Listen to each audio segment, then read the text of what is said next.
The glory Chinese ড্রামার শেষ পর্বের explanation নিয়ে হাজির হয়ে গেলাম। এই পর্বটার জন্য তো তোমাদের অনেক অপেক্ষা ছিল, তাই না? অবশেষে অপেক্ষার অবসান ঘটিয়ে দিলাম। আচ্ছা, এবার বাজে কথা রেখে ড্রামার এক্সপ্লেনেশনে চলে যাওয়া যাক। গত পর্বেই তো আমরা দেখেছিলাম ইউশানের বিয়ে ঠিক হয়েছিল সেনকির সাথে, আর এই পর্বটা সেখান থেকেই শুরু হয়। সেনকি আর ইউশানের বিয়ের দিন। ইউশানের প্রচন্ড মন খারাপ, তবে ওর তো কিছু করার নেই। ইউশানকে বউ সাজানো হয় এবং যথারীতি তার বিদায়ও দিয়ে দেওয়া হয়। রুইন বিয়ের আগে ইউশানকে শিখিয়ে দেয়, যদি কোনো ওয়াইফ তার হাজবেন্ডকে কন্ট্রোল করতে পারে, তাহলে সেই হাজবেন্ড কখনোই ওয়াইফের উপর অত্যাচার করতে পারে না। যদিও সেনকি তার ওয়াইফদের উপর অত্যাচার করে, তবে ইউশানকেই সেনকিকে সামলাতে হবে। যা হোক, ইউশানকে সেনকির প্যালেসে নিয়ে আসা হয়। সেনকি ইউশানের ঘুমটা খুলে ওকে জিজ্ঞাসা করে, তোমার নাম কি? মানে সিরিয়াসলি, নিজের বউয়ের নামে সে জানতো না। ইউশান তখন মুচকি হেসে বলে, আমার নাম ইন। মানে সেনকির আগের ওয়াইফের নাম বলে। সেনকি ইউশানের মুখে আঙুল রেখে বলে, তাহলে এখন থেকে তুমি আমাকে হানি বলে ডাকবে। কি বলে ডাকবে বলো? ইউশান তখন বলে, হানি। এই বুইড়া বেটাকে নাকি হানি বলে ডাকতে হবে। এদিকে সুহং ইউশানের বিয়ের কার্ড দেখায় হানিয়ানকে। হানিয়ান তো দেখে পুরো অবাক হয়ে যায়। ও সুহংকে বলে, ইউশান এত বোকা কেন? কিভাবে ও সেনকির মতো একটা মানুষকে বিয়ে করতে পারলো? তবে হানিয়ান এটাও বুঝতে পারে, এর পিছনে অবশ্যই ওর বাবার হাত রয়েছে। সেনকির সাপোর্ট পাওয়ার জন্য সে ইউশানকে ব্যবহার করেছে। সুহং হানিয়ানকে বলছিল, গতকালে বিয়ে হয়ে গিয়েছে, এখন আর কিছু করার নেই। হানিয়ান তখন বলে, বিয়ে যদি সামনেও থাকতো, আমি কিছুই করতে পারতাম না, কারণ আমি যদি ইউশানকে বোঝাতে যেতাম ও সেনকিকে বিয়ে না করুক, তাহলে ইউশান আমাকেই ভুল বুঝতো। ও ভাবতো আমি চাচ্ছি না ওর ভালো ঘরে বিয়ে হোক, আরো জোর করে সেনকিকে বিয়ে করে নিত। হানিয়ান কিন্তু ঠিকই বলেছিল। সিনে দেখা যায় ইউশান আর সেনকি এসেছিল চিয়াং এর বাড়িতে, মানে বিয়ের পরে মেয়ে যে বাবার বাড়িতে আসে সেই দাওয়াত খেতে। আর ওরা যখন খেতে বসেছে, শিয়াং তড়িঘড়ি করে দৌড়ে আসে সেখানে। এসে সেনকির কাছে মাফ চাইতে থাকে। পারিবারিক ঝামেলার কারণে তার দেরি হয়ে গিয়েছে। ইউশান তখন বলে, কি হয়েছে বাবা? হানিয়ান কি আবারও তোমাকে কিছু নিয়ে বিপদে ফেলেছে? সেনকি হানিয়ানের নাম শুনে একটু নড়ে চড়ে বসে। সে বলে, আমি তো জানতাম হানিয়ান খুব ভালো মেয়ে, সে আপনাকে কিভাবে বিপদে ফেললো? হানিয়ানের বাবা তখন ভালো মানুষের ভান করে বলে, না না, তেমন কিছু না। হানিয়ানের মাথাটা তো চিবিয়ে খেয়েছে noble consort Miao. Noble consort Miao এর জন্যই হানিয়ান এমন উল্টাপাল্টা কাজ করছে। সাথে আছে ইয়ানশি। ইউশান তখন বলে, বাবা তুমি কেন হানিয়ানের পক্ষ নিয়ে কথা বলছো? আর ও সেনকিকে বলতে শুরু করে, হানিয়ানকে যেহেতু ছোটবেলায় দানছুতে পাঠিয়ে দেওয়া হয়েছিল, হানিয়ান তাই এই পরিবারটাকে অনেক বেশি ঘৃণা করে। আর এই কারণে এই পরিবারকে সবসময় ও বিপদে ফেলতেই থাকে। ইউচির মৃত্যুতেও হানিয়ানের হাত রয়েছে। ইউচি এই পরিবারের একমাত্র ছেলে। হানিয়ান এই বংশটাকে নির্বংশ করে ছেড়েছে। হানিয়ানের বাবা তখন ইউশানকে ঝাড়ি মেরে থামিয়ে দেওয়ার চেষ্টা করে, তবে এগুলো তো ছিল পুরোটাই নাটক। সেনকি তখন বলে, একদমই চিন্তা করবেন না, আমি নোবেল কনসার্ট মিয়াওয়ের ব্যবস্থা করে ফেলেছি, এখন আপনি শুধু রেজাল্টের অপেক্ষা করুন। সেনকি নিজেও তো নোবেল কনসার্ট মিয়াওয়ের উপর রেগেছিল, যেহেতু হানিয়ান তার জোরে সেনকির সাথে বেইমানি করেছে। এরপরেই দেখা যায় হানিয়ান কোথাও একটা যাচ্ছিল। ইয়ানশি দ্রুত এসে হানিয়ানের গাড়ি থামায়। হানিয়ান ইয়ানশিকে জিজ্ঞাসা করে ইয়ানশি কেন এইভাবে তাকে থামিয়েছে। হানিয়ান একটু কাজে প্যালেসে যাচ্ছে, তার নোবেল কনসার্ট মেয়ের সাথে দেখা করা প্রয়োজন, কারণ সিয়াং আর সেনকি এখন একত্রিত হয়েছে, আর ওরা অবশ্যই হাত গুটিয়ে বসে থাকবে না। ইয়ানশি তখন বলে, আমি তো সেই খবরে নিয়ে এসেছি। এটা শুনে হানিয়ান দ্রুত গাড়ি থেকে নেমে আসে। ইয়ানশি হানিয়ানকে জানায় সে ইয়ানকে পাঠিয়েছিল শিয়াং এর উপর নজর রাখার জন্য। সেনকি যেহেতু আজ এই বাড়িতে এসেছে, আর ওদের কথা থেকে ইয়ান জানতে পেরেছে সেনকি কিছু একটা ঘটিয়েছে, তবে কি ঘটিয়েছে সেটা জানতে পারেনি। সেনকি শিয়াংকে বলেছে শুধু রেজাল্টের জন্য অপেক্ষা করতে। তখনই ওরা কিছু বাচ্চাকে দেখতে পায়, যারা নোবেল কনসার্ট মিয়াকে নিয়ে কবিতা আবৃত্তি করছিল, মানে তার দুর্নাম করছিল। হানিয়ান আর ইয়ানশি এই কবিতা শুনে বুঝতে পারে এখানে রানীর কোনো বিষয় নিয়ে কথা হয়েছে। এমনটা প্রকাশ করা হচ্ছিল যে রানীর মৃত্যুর পিছনে হয়তো নোবেল কনসার্ট মিয়ারের হাত রয়েছে। এরই মধ্যে সেখানে ইয়ান আসে। ইয়ান এসে জানায় গত রাতে মন্দিরের প্রধান পুরোহিত রাজার সাথে গোপনে দেখা করেছে। সে যে রাজাকে কি বলেছে সেটা তো ইয়ান জানে না, তবে এই প্রধান পুরোহিত সেনকির লোক ছিল। এবার আমাদের নোবেল কনসার্ট মিয়াকে দেখানো হয়। তার ইউনুস তাকে এসে খবর দেয় গত রাতে মন্দিরের প্রধান পুরোহিত রাজার সাথে কথা বলেছে, এবং তার চর খবর এনেছে মন্দিরের প্রধান পুরোহিত রাজাকে বলেছে এই প্যালেসে একটি অশুভ শক্তি রয়েছে, যে অশুভ শক্তির কারণে রানী মারা গিয়েছে, এবং ওই অশুভ শক্তি এমন একটা জাল গুটিয়ে এনেছে যে পরবর্তীতে সিংহাসনে সেই দখল করবে। এবং সেই অশুভ শক্তির যে বর্ণনা দেওয়া হয়েছে সেটা নোবেল কনসার্ট মেয়ারের সাথে মিলে যায়। এখন কথা হচ্ছে, এটা তো পুরোটাই সাজানো গল্প ছিল। রাজা কি এটা বিশ্বাস করবে? রাজা অবশ্যই এটা বিশ্বাস করে নিবে, কারণ মন্দিরের প্রধান পুরোহিতকে রাজা পুরো একদম পীরের মতো মানত। সে যা বলতো রাজা সেটাই শুনে নিত। তার উপর কিছুদিন আগেই এই বিষয়টা নিয়ে কিন্তু সবাই নোবেল কনসার্ট মেয়ারের বিরুদ্ধে অভিযোগপত্র দিচ্ছিল। এবার নোবেল কনসার্ট মেয়ার বুঝতে পারে তার সময় শেষ হয়ে এসেছে, আর সে আকাশের দিকে অদ্ভুতভাবে তাকিয়ে থাকে। হানিয়ান আর ইয়ানশি একসাথে এসেছিল নোবেল কনসার্ট মেয়ারের সাথে দেখা করতে, তবে তাকে তো প্যালেসে ঢুকতে দেওয়া হয় না, আর কনসার্ট মেয়ারকে চিঠি দিয়েও কোনো উত্তর পাওয়া যায়নি। এরই মধ্যে ওরা দেখতে পায় নোবেল কনসার্ট মেয়ারের বাবা মাও সেখানে এসেছে। হানিয়ান তখন কৌশলে নোবেল কনসার্ট মেয়ারের বাবা মায়ের সাথে ভিতরে ঢুকে যায়। এদিকে নোবেল কনসার্ট মেয়ারের শাস্তি শোনানো হয়ে গিয়েছিল, যেমনটা কনসার্টদের ক্ষেত্রে করা হয়। তাকে একটা সাদা সিল্কের কাপড় দেওয়া হয়েছে, যাতে সে একা একাই নিজের গলায় ফাঁসি নেয়, এবং নোবেল কনসার্ট মেয়াও সেটাই করে। নোবেল কনসার্ট মেয়ারের বাবা মা যখন সেখানে পৌঁছায়, সাথে হানিয়ানও ছিল, ততক্ষণে নোবেল কনসার্ট মেয়াও মারা গিয়েছে। হানিয়ান হতভম্ব হয়ে নোবেল কনসার্ট মেয়ারের বডির দিকে তাকিয়ে থাকে। পেছনে আমাদের নোবেল কনসার্ট মেয়ারের কণ্ঠে কিছু কথা শোনানো হয়, যেখানে বলা হচ্ছিল একজন নারীর জীবন, সাফল্য, স্বাধীনতা সবকিছু একজন পুরুষের উপর নির্ভর করে। এই প্যালেসটা এমন একটা জায়গা যেখানে একবার ঢুকলে সেখান থেকে নিরাপদে বের হওয়া যায় না।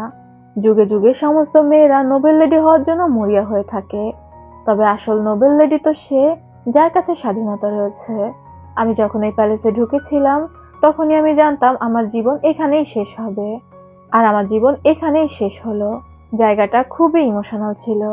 হানিয়ান কান্না করে নিজের বাড়িতে ফিরে আসে এবং সেই ছুরিটা বের করে যেটা দিয়ে তার মাকে মারা হয়েছিল। হানিয়ান ছুরি নিয়ে যাচ্ছিল ওর বাবার কাছে, আজই ও সিয়াংকে মেরে ফেলবে। ও তো জানতোই এর পেছনে ওর বাবার কলকাঠি ছিল। ইয়ানশি আসে হানিয়ানকে আটকানোর জন্য, তবে হানিয়ান তো কোনোভাবেই শুনবে না। এক পর্যায়ে হানিয়ান ইয়ানশির বুকে সেই ছুরি ঢুকিয়ে দেয়, আর তারপর বলে, তুমি নিজের জন্য এটা ডেকে এনেছো, আমার পথ থেকে সরে দাঁড়াও। ইয়ানশি তখনও হানিয়ানকে ছাড়ছিল না। সে হানিয়ানকে বলছিল, তুমি যদি এমন কিছু করো তাহলে তোমার সাথে সাথে আমার পুরো পরিবার ফেঁসে যাবে। তবে হানিয়ানের মাথায় তো খুন চেপেছিল। হঠাৎই ইয়ানশির মুখ থেকে রক্ত পড়তে শুরু করে, আর ও নিচে পড়ে যায়। হানিয়ান চলেই যাচ্ছিল, তখনই ও বুঝতে পারে ঘরের মধ্যে কেউ আছে। খুটখুট করে আওয়াজ হচ্ছে একটা বক্সের ভেতর থেকে। হানিয়ান তখন ওই ছুরি হাতে সেই বক্সের দিকে এগিয়ে যায়, আর বক্সটা যখন খোলে দেখতে পায় তার মধ্যে লিনজি লুকিয়ে রয়েছে। লিনজি হানিয়ানের হাতে ছুরি দেখে কান্না করে ফেলে, আর চিৎকার করে বলতে থাকে, মা আমি তো তোমার সাথে মজা করছি, আমাকে মেরো না। বেচারি ভয় পেয়ে গিয়েছিল। ইয়ানশি দ্রুত এসে লিনজিকে বক্স থেকে বের করে বলে, তোমার মা মজা করছে, সে তোমাকে আঘাত করবে না। হানিয়ান কোনো কথা না বলে সেখান থেকে চলে যাচ্ছিল। তখনই লিনজি এসে হানিয়ানের পা জড়িয়ে ধরে। লিনজি হানিয়ানকে বলে, মা তুমি কোথায় যাচ্ছ? আমি তোমাকে যেতে দেব না, আমি চাই না তুমি মরে যাও। হানিয়ান তখন বলে, আমি তোমার মা না, আমি তোমাকে লালন পালন করিনি। লিনজি কান্না করতে করতে বলে, তুমি আমাকে লালন পালন না করলে কি হবে? তুমি তো রাজি হয়েছিলে আমার মা হতে, আর আমি জানি তুমি আমার মা। লিনজি অনেক ইমোশন নিয়ে হানিয়ানকে বলে, অনেক ছোটবেলাতেই আমার মা মারা গিয়েছে। আমি আর 5টা মেয়ের মতো শুধুমাত্র একটা মা চেয়েছি, যেমনটা সবার থাকে। আমি কেন সেটা পাবো না? লিনজির এই কথাটা শুনে হানিয়ানের নিজের কথা মনে পড়ে যায়, যেখানে হানিয়ানও তার মাকে বলছিল আর 5টা মেয়ের মতো সে তার বাড়ি চায় এবং তার মাকে চায়, কিন্তু হানিয়ানের মা তাকে ইগনোর করত। হানিয়ানের তার মায়ের সাথে কাটানো সময়গুলো এবং স্ট্রাগল গুলো মনে পড়ে যায়। তখন হানিয়ান নিজেও কান্না করে ফেলে।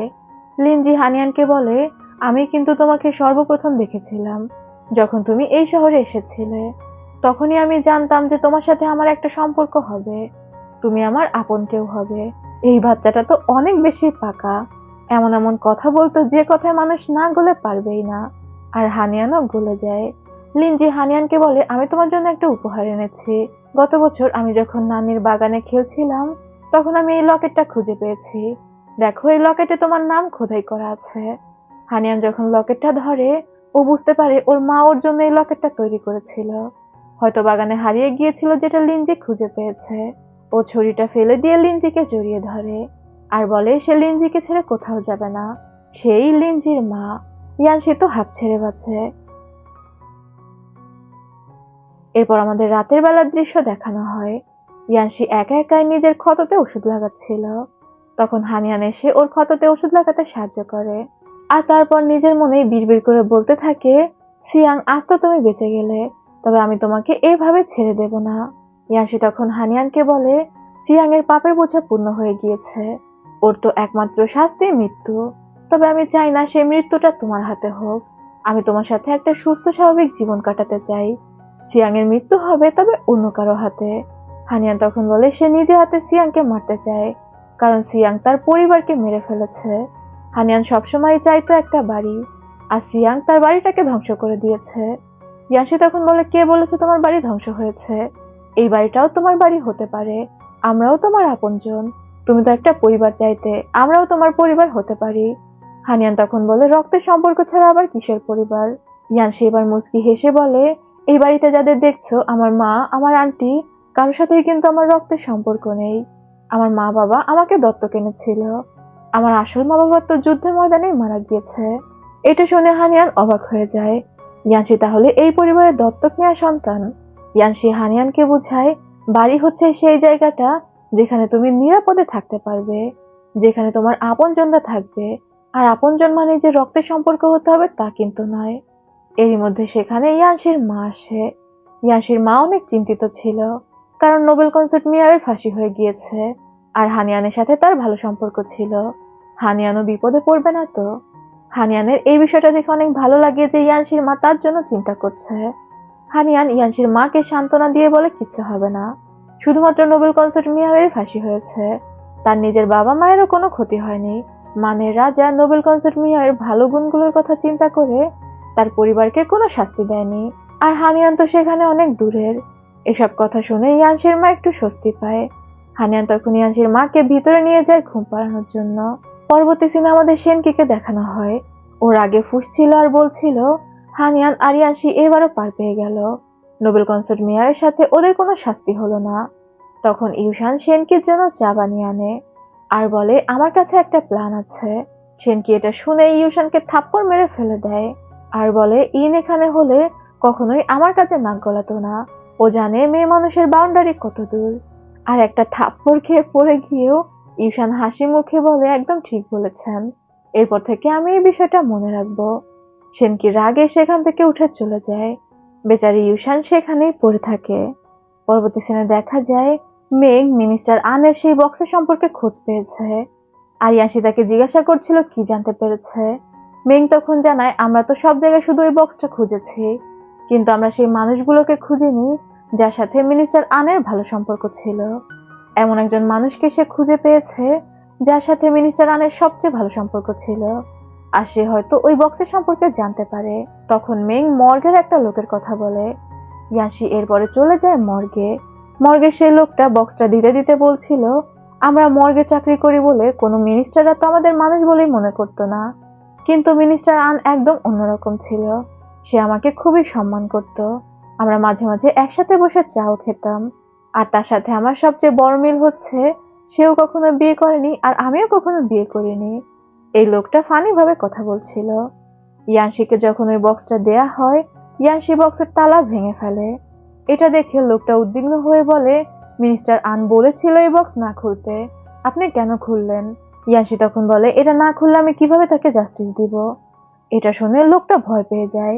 ইয়ানশি জানায়, মিনিস্টার আনের মৃতদেহ খুঁজে পাওয়া গিয়েছে, তবে সেটা আগুনে পোড়া ছিল, তাই ওই বিষয়টা নিয়ে ইয়ানশি ইনভেস্টিগেশন করছে। লোকটি তখন ইয়ানশিকে জানায়, আরো একটা জিনিস রয়েছে যেটা মিনিস্টার আন তাকে যত্ন করে রাখতে দিয়েছিল। এরই মধ্যে মেং চলে গিয়েছিল হানিয়ানকে ডেকে আনতে, আর ইয়ানশি সেই পাত্রটা খুলে দেখছিল। দেখা যায় ওই পাত্রের মধ্যে রয়েছে একটা কঙ্কাল। ইয়ানশি এবং ওই মর্গের লোকটা মিলে পাত্রের কঙ্কালটাকে সাজাতে শুরু করে। হানিয়ানও মর্গে চলে এসেছিল। ও যখন ভিতরে আসে, ইয়ানশি হানিয়ানকে দেখায় মিনিস্টার আন একটা কঙ্কাল রেখে গিয়েছে, সাথে আরো অনেক কাগজপত্র ছিল, এবং এই কঙ্কালটা ছিল হানিয়ানের দাদার। হানিয়ান কঙ্কালটা টাচ করে দেখতে চায়। ইয়ানশি তখন ওকে নিষেধ করে, কারণ কঙ্কালটা বিষাক্ত। এই কঙ্কালটা যে হানিয়ানের দাদার তার সমস্ত প্রমাণ মিনিস্টার আন জোগাড় করে রেখেছিল, তবে হানিয়ানের দাদাকে কোন বিষ দেওয়া হয়েছে সে জানে না। হানিয়ান এসব শুনে তো পুরো চমকে চমকে উঠছিল। এরপর আমাদের 17 বছর আগের একটা দৃশ্য দেখানো হয়। হানিয়ানের দাদির মেয়ের এসে হানিয়ানের দাদিকে খবর দেয় ওর দাদা অসুস্থ হয়ে পড়েছে। হানিয়ানের দাদি যখন সেই ঘরে যায়, দেখতে পায় তার স্বামী রক্তাক্ত অবস্থায় পড়ে রয়েছে। তখনই সে বুঝতে পারে কেউ এই ঘরে আসছে। হানিয়ানের দাদি তখন দ্রুত লুকিয়ে পড়ে, আর লুকিয়ে লুকিয়ে দেখতে পায় সেখানে হানিয়ানের বাবা এসেছে। সে মেঝে থেকে বিষাক্ত কেকের টুকরোটা তুলে নেয়, আর তারপর হানিয়ানের দাদার সামনে হাঁটু গেড়ে বসে বলে, আমি এমনটা করতে চাইনি, তুমি আমাকে এমনটা করতে বাধ্য করেছো। যদি পেইদাফু ফেঁসে যায় তাহলে তো আমিও ফেঁসে যাব। মানে এই লোকটা তো বরাবরই ক্রাইম করার পর এমন একটা ভান করে যে সেই ক্রাইমটা করতে বাধ্য হয়েছে। তবে হানিয়ানের বাবা বুঝতে পেরে যায় হানিয়ানের দাদি ওই ঘরে উপস্থিত ছিল। এদিকে হানিয়ানের দাদি তো দৌড়ে নিজের ঘরে এসে প্রার্থনা শুরু করে দিয়েছিল। এই মহিলা বরাবরই প্রচন্ড স্বার্থপর এবং ভীতু টাইপ। কিন্তু তখনই সেখানে হানিয়ানের বাবা চলে আসে অনেকগুলো খাবার নিয়ে। হানিয়ানের বাবা হানিয়ানের দাদিকে বলছিল, কয়েকদিন ধরেই নাকি তুমি খেতে পারছো না, আমি তোমার জন্য খাবার নিয়ে এসেছি। হানিয়ানের দাদি তো সবকিছুই জানতো। সে হানিয়ানের বাবাকে প্রচন্ড ভয় পাচ্ছিল। হানিয়ানের দাদি ভয়ে ভয়ে বলে, আমার বয়স হয়েছে, তোমার বাবাও অসুস্থ হয়ে পড়েছে, তুমি এই পরিবারের দায়িত্ব নিয়ে নাও, এখন থেকে এই পরিবারের মাস্টার তুমি। হানিয়ানের বাবা তখন বলে, মা তুমি খাচ্ছ না কেন, আমি এত যত্ন করে তোমার জন্য খাবার নিয়ে আসলাম। হানিয়ানের দাদি তখন ভয়ে গপ গপ করে খেতে শুরু করে। হানিয়ানের বাবা তখন আবার বলে, আস্তে আস্তে খাও, মানে ওনার মধ্যে কোনো ভ্রুক্ষেপই নেই। সে যে নিজের বাবাকে হত্যা করে এসেছে এবং তার মা পুরো বিষয়টা জানে, ব্যাপারটা একদম কিছুই না, মানে পানি ভাতের মতো। হানিয়ানের দাদিও বুঝতে পারে যে তার ছেলের সাথে পাঙ্গা নেওয়া ঠিক হবে না, তাই সে হানিয়ানের বাবার কথা মতো চলবে বলেই কথা দেয়। সিন আবার প্রেজেন্টে ফিরে আসে। ইয়ানশি হানিয়ানকে জানায় সে মিনিস্টার আনের সমস্ত প্রমাণপত্রের মধ্যে কিছু চিঠিও পেয়েছে, যেখানে হানিয়ানের মা আর মিনিস্টার আনের কথোপকথন রয়েছে। হানিয়ানের মায়ের চিঠি থেকে জানা যায় সে আগে থেকেই জানতো যে হানিয়ানের দাদাকে বিষ দেওয়া হয়েছে এবং বিষটা হানিয়ানের বাবাই দিয়েছে। হানিয়ানের দাদি সবকিছু জানে। সে কয়েকবার হানিয়ানের দাদির সাথে এই ব্যাপারে কথাও বলতে গিয়েছে। তবে হানিয়ানের দাদি তো প্রচন্ড ভীতু ছিল। সে সবসময় এই বিষয়টা ইগনোর করে যেত, কখনোই এই বিষয় নিয়ে হানিয়ানের মায়ের সাথে কথা বলেনি। এবার হানিয়ান সিদ্ধান্ত নেয় সে তার দাদির সাথে এই বিষয়ে কথা বলবে। তার দাদি যেহেতু ঘটনা একদম সামনাসামনি দেখেছে, কিছু না কিছু তো তাকে বলতেই পারবে। ইয়াসি তখন বলে, তোমার মা তো চেষ্টা করেছিল কিন্তু কিছুই হয়নি, তোমার দাদি কি কিছু বলতে রাজি হবে? হানিয়ান তখন বলে, আমার মা 3বার চেষ্টা করেছে, আমি না হয় একবার অন্তত চেষ্টা করে দেখি। আর তারপরেই হানিয়ান চলে যায় ওর দাদির সাথে দেখা করতে। ওর দাদি তখনও ওষুধ খাচ্ছিল। আসলে হানিয়ানের দাদি সবসময় ভয় ভয়ে থাকতো হানিয়ানের বাবা কখন তার খাবারে বিষ দিয়ে দেয়। এই কারণে সে বিভিন্ন রকম ওষুধ খেয়ে নিজেকে প্রোটেক্ট করার চেষ্টা করত। হানিয়ান ও দাদিকে বলে, তুমি এত ওষুধ টেস্ট করো, তার কারণটা আমি এখন বুঝতে পারছি। তোমার অসুস্থতা তোমার শরীরে নয়, বরং তোমার মনে। আর এটা শুরু হয়েছিল দাদার মৃত্যুর পর থেকে, তাই না? এটা শুনেই হানিয়ানের দাদি একটু চমকে যায়। সে তার মেয়েদের বলে ঘর থেকে বের হয়ে যেতে। আর তারপর হানিয়ানকে বলে, তুমি এসব কি বলছো, চলো আমার সাথে বাইরে চলো। হানিয়ান তখন বসতে বসতে ওর দাদিকে বলে, আমি জানতে পেরেছি দাদা অসুস্থতার জন্য মারা যায়নি, বরং তাকে বিষ দিয়ে মারা হয়েছিল। আর এই ব্যাপারটা তো তুমি জানতে, তাই না? হানিয়ানের দাদি পুরো বিষয়টা অস্বীকার করে। সে বলে, দেখো আমি বৃদ্ধ একটা মহিলা, আমার ছেলের উপর নির্ভর করে জীবনযাপন করছি, তুমি কেন শুধু শুধু আমাকে বিপদে ফেলছো? এসব কথা আমার এখানে বলো না। হানিয়ান তখন ও দাদিকে বলে, তুমি যদি আমার সাথে কথা বলতে রাজি না হও তাহলে আমি প্রত্যেকদিন আসবো তোমার কাছে, প্রত্যেকদিন একই প্রশ্ন করব। আর আমি যদি প্রত্যেকদিন তোমার কাছে আসি তাহলে বুঝতেই পারছো তোমার ছেলে তোমাকে সন্দেহ করতে শুরু করবে।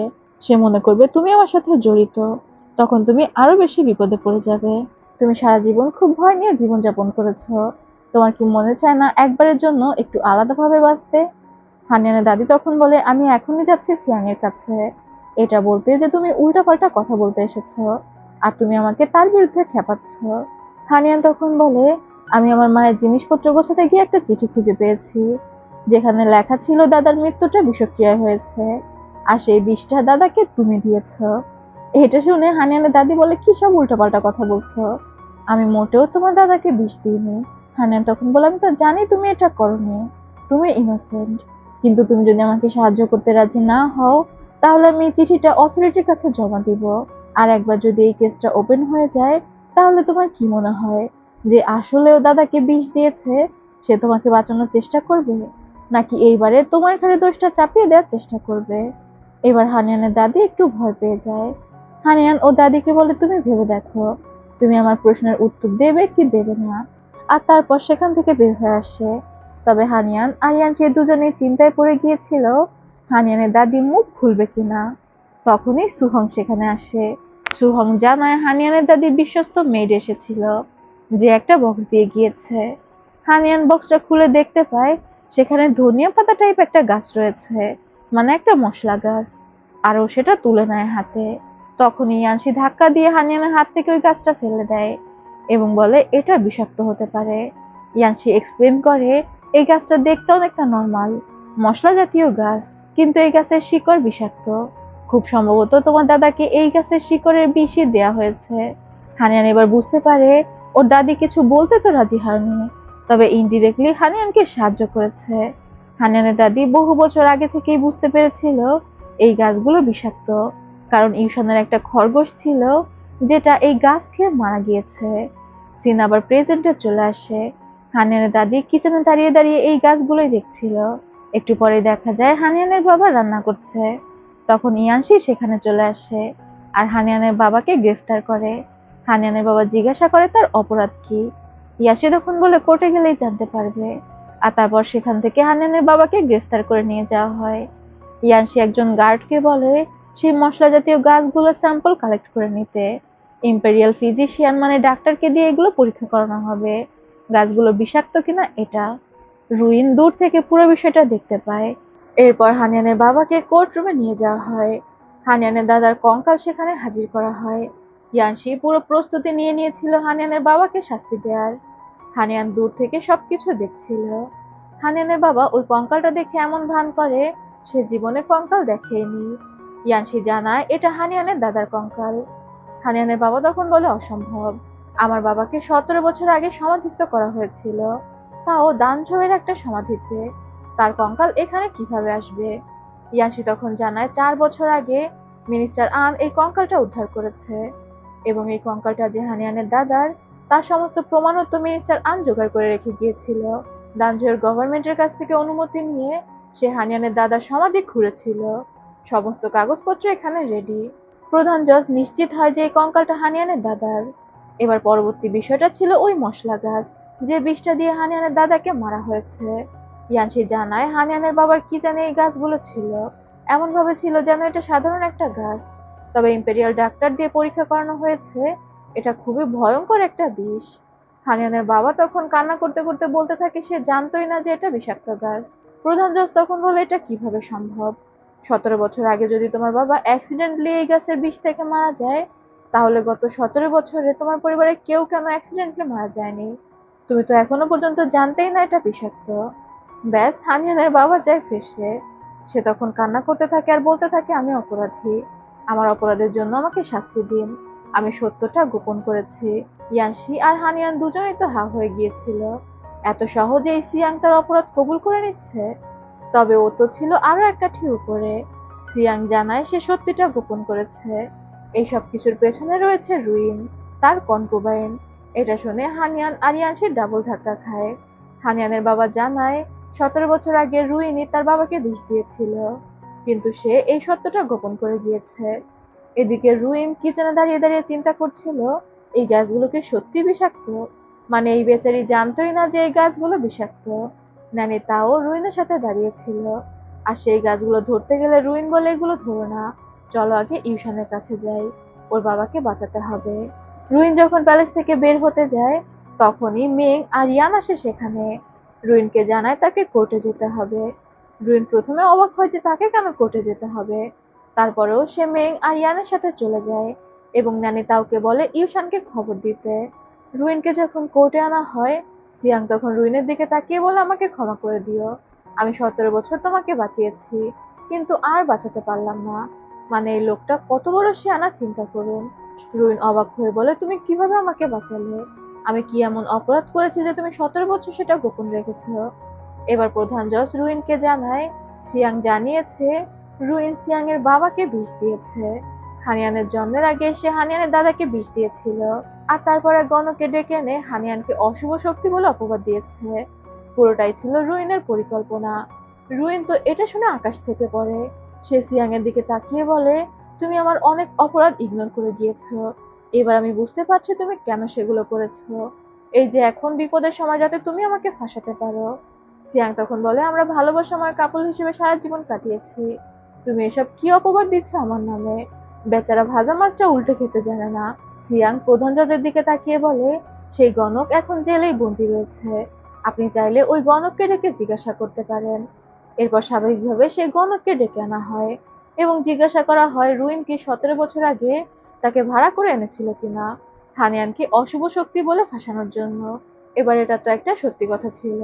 গণকটা সত্যি সত্যি স্বীকার করে নেয়, যেহেতু সে অনেকদিন ধরে জেলে রয়েছে আর তার জীবনের প্রতি তার কোনো আশা নেই, সে কেন রুইনের জন্য মিথ্যা কথা বলবে। সে সত্যি স্বীকার করে নেয় যে রুইন তাকে ভাড়া করে নিয়ে এসেছিল এবং হানিয়ানের দাদার যে বিষক্রিয়ায় মৃত্যু হয়েছে এটা সে আগেই বুঝতে পেরেছিল। রুইনের তো আর কিছু বলার থাকে না, সাক্ষী প্রমাণ সবই রুইনের বিরুদ্ধে। এরপর সেখানে আসে ইউশান। রুইন একটু আশা ফিরে পায়। ইউশান সেখানে আসার পর রুইন ইউশানকে বলে, তুমি প্রধান জজকে সবকিছু খুলে বলো। যদিও তুমি ছোট ছিলে কিন্তু তোমার তো মনে আছে তোমার দাদা অসুস্থ, এটা শুনে তো আমি অবাক হয়ে গিয়েছিলাম। সেই সময় তো তুমি আমার সাথেই ছিলে। পাস্টের ঘটনায় দেখানো হয় মেয়ের যখন রুইনকে এসে খবর দিয়েছিল হানিয়ানের দাদা অসুস্থ, তখন সত্যি রুইন অবাক হয়ে গিয়েছিল, কারণ হানিয়ানের দাদা পুরোপুরি সুস্থ ছিল। হুট করে কি এমন হলো যে সে এমন মরণাপন্ন রোগী হয়ে গিয়েছে। সিন আবার প্রেজেন্টে ফিরে আসে। রুইন বারবার ইউশানকে বলতে থাকে, তুমি সবাইকে বলো আমি এই ব্যাপারে কিচ্ছু জানতাম না। হানিয়ানের বাবা এবার ইউশানের কাছে এসে বলে, তুমি তো জানো আমার নেচার কেমন, আমি কি এমন ভয়ঙ্কর একটা কাজ করতে পারি। রুইন তখন ইউশানকে বলে, তুমি ওর কথায় ভুলো না, আমি এতদিন ওকে ভুল চিনেছিলাম, এখন ও আমাকে হত্যা মামলায় ফাঁসাচ্ছে। হানিয়ানের বাবা তখন কান্না করতে করতে বলে, ঠিক আছে আমি আমার দোষ স্বীকার করে নিচ্ছি, সবকিছু আমি করেছি বলেই কান্নায় লুটিয়ে পড়ে। ইউশান তখন একটু এগিয়ে এসে বলে, যদিও আমি অনেক ছোট ছিলাম তবে আমার সবকিছু স্পষ্টই মনে আছে, এটা আমার মাই ছিল যে আমার দাদাকে বিষ দিয়েছে এবং আমাদের কিচেনে ওই গাছগুলো আমার মাই লাগিয়েছিল, আমার মাই বছরের পর বছর ওইগুলো যত্ন করছে। রুইন হতভম্ব হয়ে ইউশানের দিকে তাকিয়ে থাকে। হানিয়ান তো দূর থেকে সবই দেখছিল। সুহং হানিয়ানকে বলে, এবারও আপনার প্ল্যানটা নষ্ট হয়ে গেল। সিয়াং এবারও ফসকে গেল। হানিয়ান তখন মুচকি হেসে বলে, এই প্রথমবার আমার কোনো প্ল্যান কাজে লাগলো। মানে হানিয়ান আগে থেকেই জানতো সিয়াংকে ধরলে ও দোষটা রুইনের দিকেই দিবে, আর ও সেটাই চাচ্ছিল। হানিয়ান সেখান থেকে চলে যায়। ইয়াসি তখন প্রধান জজকে বলে, যদিও ইউশান সাক্ষী দিয়েছে কিন্তু সেই সময় ইউশান অনেক ছোট ছিল, তাই তার সাক্ষী কতটা ভ্যালিড হবে সেটা ইনভেস্টিগেশন করে দেখা দরকার।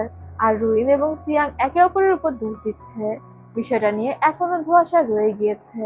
আমি আরো গভীরভাবে ইনভেস্টিগেশন করে আপনাকে পরবর্তীতে জানাচ্ছি।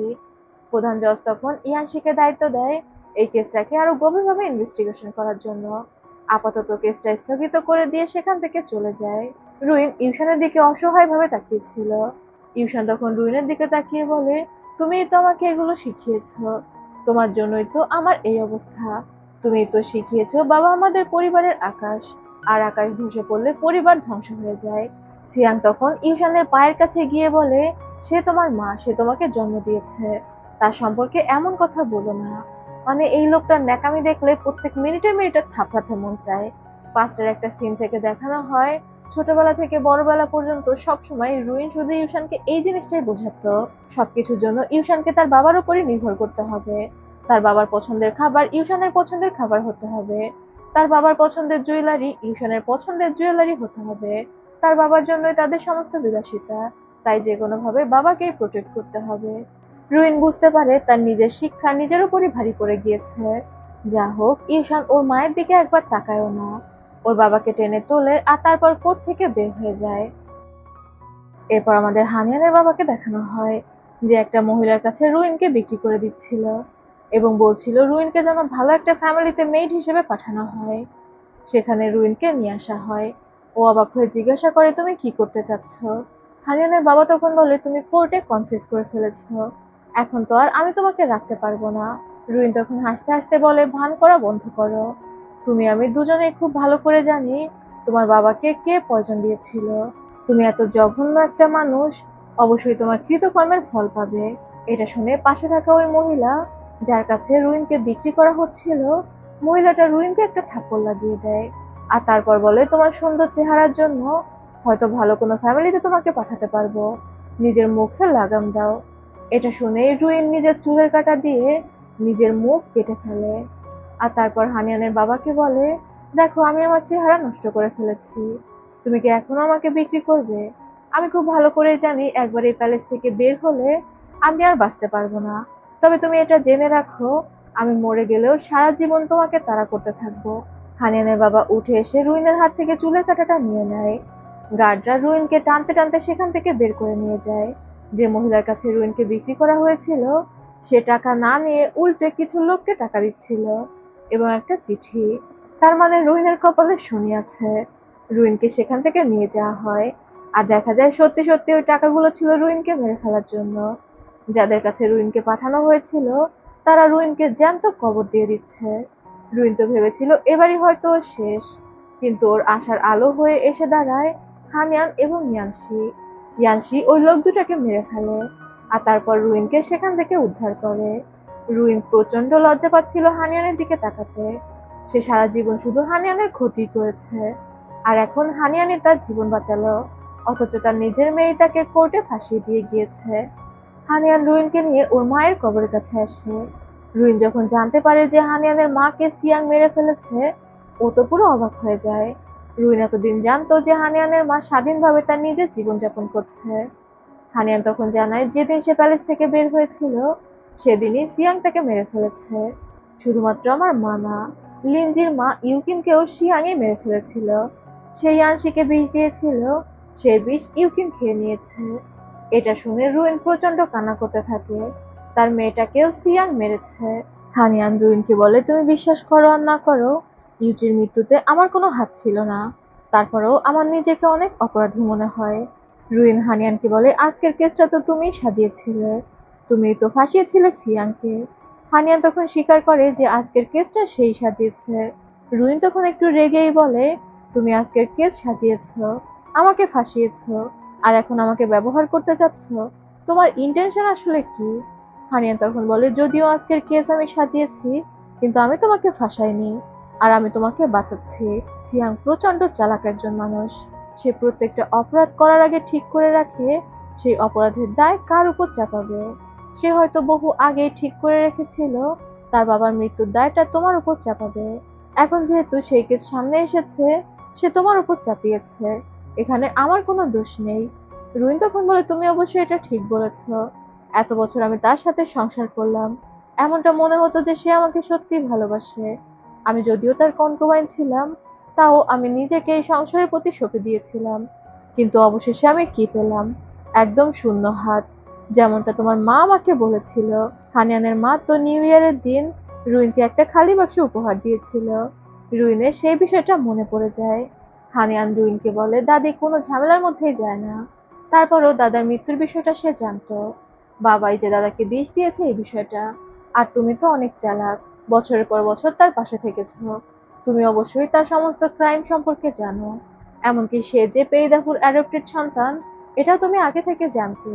রুইন এবার স্বীকার করে যে সত্যি সে আগে থেকে জানতো, এবং সিয়াং এর অনেক অপরাধ সম্পর্কেই সে জানে। হানিয়ান রুইনকে বলে, যদিও তুমি বুদ্ধিমতী, কিন্তু তুমি কখনোই বুঝতে পারোনি যে তোমার ট্রু রাইভাল কে, কার বিরুদ্ধে তোমার যুদ্ধ করা উচিত। আমি বা আমার মা কখনোই তোমার শত্রু ছিলাম না। যদিও তুমি আমার অনেক ক্ষতি করেছো, কিন্তু আমি ভেবেছি সেগুলো সব ভুলে যাব এবং তোমাকে বুঝতে শিখবো। তোমার সাহায্য নিয়ে আমি সেই কালপ্রিটকে শাস্তি দিব, যার আসলেই শাস্তি পাওয়া উচিত। হানিয়ান রুইনকে জিজ্ঞাসা করে রুইন তাকে সাহায্য করবে কিনা। রুইনের দিকে হাত বাড়িয়ে দেয়। রুইন তখন হানিয়ানের হাতে হাত রাখে, তার মানে সে হানিয়ানকে সাহায্য করবে। এবার হানিয়ান জিজ্ঞাসা করে রুইনের কোনো কিছু মনে আছে কিনা, সিয়াং এর কোনো অপরাধের বিষয়ে। রুইন তখন বলে, অনেক বছর আগে সিয়াং এর জামা কাপড় ধোয়ার সময় একজন মেয়ের একটা কাগজ খুঁজে পায়, যেটা কোনো একটা গ্রামের কৃষকদের সাথে লোনের বিষয়ে। সেখানে একজন কৃষকের নাম ছিল যাকে লোন দেওয়া হয়েছে। সেখানে হানিয়ানের দাদিও উপস্থিত ছিল। রুইন হানিয়ানের দাদিকে এই বিষয়টা জিজ্ঞাসা করলে হানিয়ানের দাদি জানায় সে ওই বিষয়টা জানে না। এখন যেহেতু হানিয়ানের দাদি এই বিষয়টা জানে না, রুইনের মনে হয় এটা হয়তো গোপনীয় কোনো বিষয়, তাই সে ওই কাগজটা নিজের কাছে রেখে দিয়েছে। আর সিয়াংকে বলেছিল যে কাপড় ধোয়ার সময় ওই কাগজটা ভিজে নষ্ট হয়ে গিয়েছে। হানিয়ান রুইনকে জিজ্ঞাসা করে সেই কাগজটা কোথায় আছে। রুইন জানায় তার আলমারিতেই আছে, আর সেটা আনা সম্ভব ন্যানি তাওকে দিয়ে, কারণ ওই প্যালেসে রুইনের একমাত্র বিশ্বস্ত সঙ্গী হচ্ছে ন্যানি তাও। এবং যেই ভাবা সেই কাজ, রুইন গোপনে রাতের বেলা ন্যানি তাওকে দিয়ে তার সমস্ত গয়নাগাটি, টাকা পয়সা আর সাথে ওই কাগজটা সবকিছু আনিয়ে নেয়। ন্যানি তাও কান্না করতে করতে বলছিল, মাই লেডি, আপনার এই অবস্থা আমি দেখতে পাচ্ছি না, আপনি এখন কি করবেন? রুইন তখন জানায় ও এই শহর ছেড়ে চলে যাবে, এই কারণে এই টাকা পয়সা গয়নাগাটি নিতে এসেছে। রুইন ন্যানি তাওকে কিছু টাকা দিয়ে বলে, তুমিও আজ রাতের মধ্যেই প্যালেস ছেড়ে চলে যেও, কারণ কাল সকালেই সিয়াং বুঝতে পেরে যাবে গয়নাগাটি, টাকা পয়সা উধাও হয়েছে, আর তোমাকেই সন্দেহ করবে। তুমি এখানে থাকলে তোমার বিপদ হতে পারে। ন্যানি তাও রুইনের থেকে বিদায় নিয়ে সেখান থেকে চলে যায়। রুইন চলে আসে ইয়ানশি আর হানিয়ানের কাছে, যারা প্যালেসের বাইরেই ওর জন্য অপেক্ষা করছিল। রুইন এসে আগে ওই কাগজটা হানিয়ানকে দেখায়। কাগজটা একটু ভিজে গিয়েছিল, তাই কোনার দিকে থাকা নামগুলো হানিয়ান পুরোপুরি পড়তে পারছিল না। শুধুমাত্র ওই কৃষকের নাম জানতে পারে যার সাথে এই লোনের চুক্তিপত্র করা হয়েছিল। হানিয়ান এবার রুইনকে জিজ্ঞাসা করে সে কি করবে, শহর ছেড়ে চলে যাবে কিনা। রুইন তখন বলে, আমার কাছে যে টাকা পয়সা গয়নাগাটি আছে এগুলো দিয়ে আমি সারা জীবন কাটিয়ে দিতে পারবো, কিন্তু এখনই আমি শহর থেকে যেতে পারবো না। আমার মেয়ে ইউশানকে এভাবে আমি ত্যাগ করতে পারি না। ইউশানকে নিয়েই আমি এখান থেকে চলে যাব, আর আমি সিয়াং এর শাস্তিও নিজে চোখে দেখতে চাই। ইয়ানশি তখন রুইনের জন্য একটা হোটেল ঠিক করে দেয়, যেখানে রুইন বেশ কয়েক মাস নিশ্চিন্তে নিরাপদে থাকতে পারবে। আর এই ঝামেলাগুলো শেষ হলে সে শহর ছেড়ে দূরে কোথাও চলে যাবে। এরপর হানিয়ান আর ইয়ানশি ওদের বাড়িতে ফিরে আসে। তবে ফিরে আসতেই সুহং দৌড়ে এসে জানায় ইয়ানশির ঘরে একটা ডিভোর্স পেপার পাওয়া গিয়েছে, যেটা ইয়ানশির আন্টি নিয়ে গিয়েছে। লিনজি এই বিষয়টা জানতে পেরে অনেক কান্নাকাটি করছে। ইয়ানশি এটা শুনে দৌড়ে আগে ওর মায়ের ঘরে যায়। ওর মা চিন্তিত হয়ে জিজ্ঞাসা করে, তোমাদের মধ্যে তো আমি কখনো ঝগড়া দেখিনি, তাহলে তুমি ডিভোর্স পেপার কেন লিখেছো? তুমি কি হানিয়ানকে রাখতে চাচ্ছ না? ইয়ানশির আন্টি এগিয়ে এসে বলে, যদি তুমি হানিয়ানকে রাখতে না চাও তাহলে আগে তোমার মায়ের সাথে আলোচনা করবে তো। এভাবে ডিভোর্স পেপার লিখে রেখে দিয়েছো। লিনজি তো দেখে কান্নাকাটি করছে। ইয়াসি তখন বলে, আমি তোমাদেরকে পরে এই বিষয়টা বুঝিয়ে বলবো, আগে কাগজটা আমাকে দাও। ইয়ানশির আন্টি কাগজটা ইয়ানশিকে দিয়ে দেয়। ইয়ানশি কথা না বাড়িয়ে দ্রুত ঘর থেকে বের হয়ে আসে। এদিকে হানিয়ান এসে লিনজিকে সামলে নিয়েছিল। লিনজি হানিয়ানকে জিজ্ঞাসা করছিল, তুমি আর বাবা আলাদা হবে না তো? হানিয়ান তখন বলে, একদমই না, তাদের বড়দের কিছু কাজ রয়েছে, সেই কাজগুলো যখন শেষ হবে তখন লিনজি, হানিয়ান আর ইয়ানশি তিনজনে খুব সুখে জীবনযাপন করবে। এটা শুনে তো লিনজি খুশি হয়ে যায়। ইয়ানশি দূর থেকে দেখতে পায় হানিয়ান লিনজিকে সামলে নিয়েছে, আর সে লিনজির সাথে অনেক মজাও করছিল। এটা দেখে ইয়ানশির বেশ ভালো লাগে। একটু পরে ইয়ানশি আসে হানিয়ানের কাছে এই ডিভোর্স পেপারের বিষয়টা এক্সপ্লেন করার জন্য। হানিয়ান ইয়ানশিকে জিজ্ঞাসা করে এই ডিভোর্স পেপার সে কবে লিখেছে। ইয়ানশি জানায় তাদের বিয়ের রাতেই। ইয়ানশি আসলে চায় না যে হানিয়ান তার জন্য ফেঁসে যাক। যদি কখনো কোনো বিপদ হয় তাহলে যেন এই ডিভোর্স পেপারের জন্য হানিয়ান অন্তত নিরাপদ থাকে। ইয়ানশি তো যে কোনো সময় যে কোনো বিপদ হতে পারে। সে হানিয়ানকে পেপারটা দিয়ে চলে যাচ্ছিল। হানিয়ান ইয়ানশিকে আটকে বলে, এই পেপার আমার প্রয়োজন নেই, আমাদের বিয়েটা যদিও একটা ডিল, তবে আমার এখন আফসোস হয় কেন আমি তখন বিয়ে নিয়ে তোমার সাথে ডিল করেছি। হানিয়ান ইনডিরেক্টলি ইয়ানশির কাছে নিজের ফিলিংস প্রকাশ করছিল। তবে ইয়ানশি কঠোরভাবে বলে, আমাদের বিয়েটা একটা ডিল, তুমি আমাকে প্রমিস করেছো আমার কিছু হলে তুমি আমার পরিবারকে দেখে রাখবে, আর আমি তোমাকে প্রমিস করেছি যে আমি তোমাকে প্রতিশোধ নিতে সাহায্য করব। এর বাইরে আমাদের মধ্যে কোনো সম্পর্ক নেই। এটা বলে ইয়ানশি সেখান থেকে চলে যায়। হানিয়ানের তো এটা শুনে প্রচন্ড খারাপ লাগে। তবে ইয়ানশি ভিতরে গিয়ে একটা ওষুধ খায়। বোঝা যাচ্ছিল ও কোনো গোপন তথ্য লুকিয়ে রেখেছে, হয়তো ইয়ানশি ভয়াবহ কোনো রোগে আক্রান্ত। যা হোক, পরদিন সকালের দৃশ্য দেখানো হয়। হানিয়ান আর ইয়ানশি সেই গ্রামের দিকে রওনা দিয়েছে যে গ্রামের নাম ছিল ওই লোনের চুক্তিপত্রে। ওই গ্রামে গিয়ে ওরা ইনভেস্টিগেশন করবে।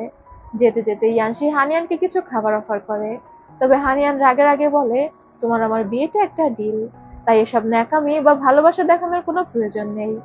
ইয়ানশি তখন খাবারটা পাশে রেখে দেয়। এরপর ওরা যখন সেই গ্রামে আসে হানিয়ান খেয়াল করে গ্রামটা খুবই দরিদ্র, মানে গ্রামের লোকজন কোনোভাবে খেয়ে পড়ে বেঁচে আছে। হানিয়ান অবাক হয়ে বলে, এখানে তো ভালোই ফসল হয়, তাহলে এই গ্রামের মানুষগুলো এত দরিদ্র কেন? দুজন ভিখারি হানিয়ান আর ইয়ানসির কাছে আসে ভিক্ষা চাইতে। ইয়ানসি তাদের কিছু টাকা দেয়, আর তারপর ওই কৃষকের নাম জিজ্ঞাসা করে বলে এই কৃষককে তারা চেনে কিনা। তখন ওই ভিখারি বাচ্চাটা বলে দেয় সেই কৃষক মাঠে চাষ করছে। হানিয়ান আর ইয়ানসি মাঠের দিকে এগিয়ে যায়, গিয়ে দেখতে পায় সেখানে তো অনেক কৃষকরা চাষ করছিল, আর তারা খুবই কষ্ট করে চাষ করছে। তবে ওরা কনফিউজড হয়ে যায় কিভাবে সেই কৃষককে খুঁজে বের করবে, কারণ সবাই তো দূরে দূরে ছড়িয়ে ছিটিয়ে কাজ করছে। একটা বাচ্চা মেয়ে সেখানে খাবার নিয়ে আসে। তখনই পাশের একটা ছেলে একজন কৃষককে ডেকে বলে, তোমার মেয়ে খাবার নিয়ে এসেছে।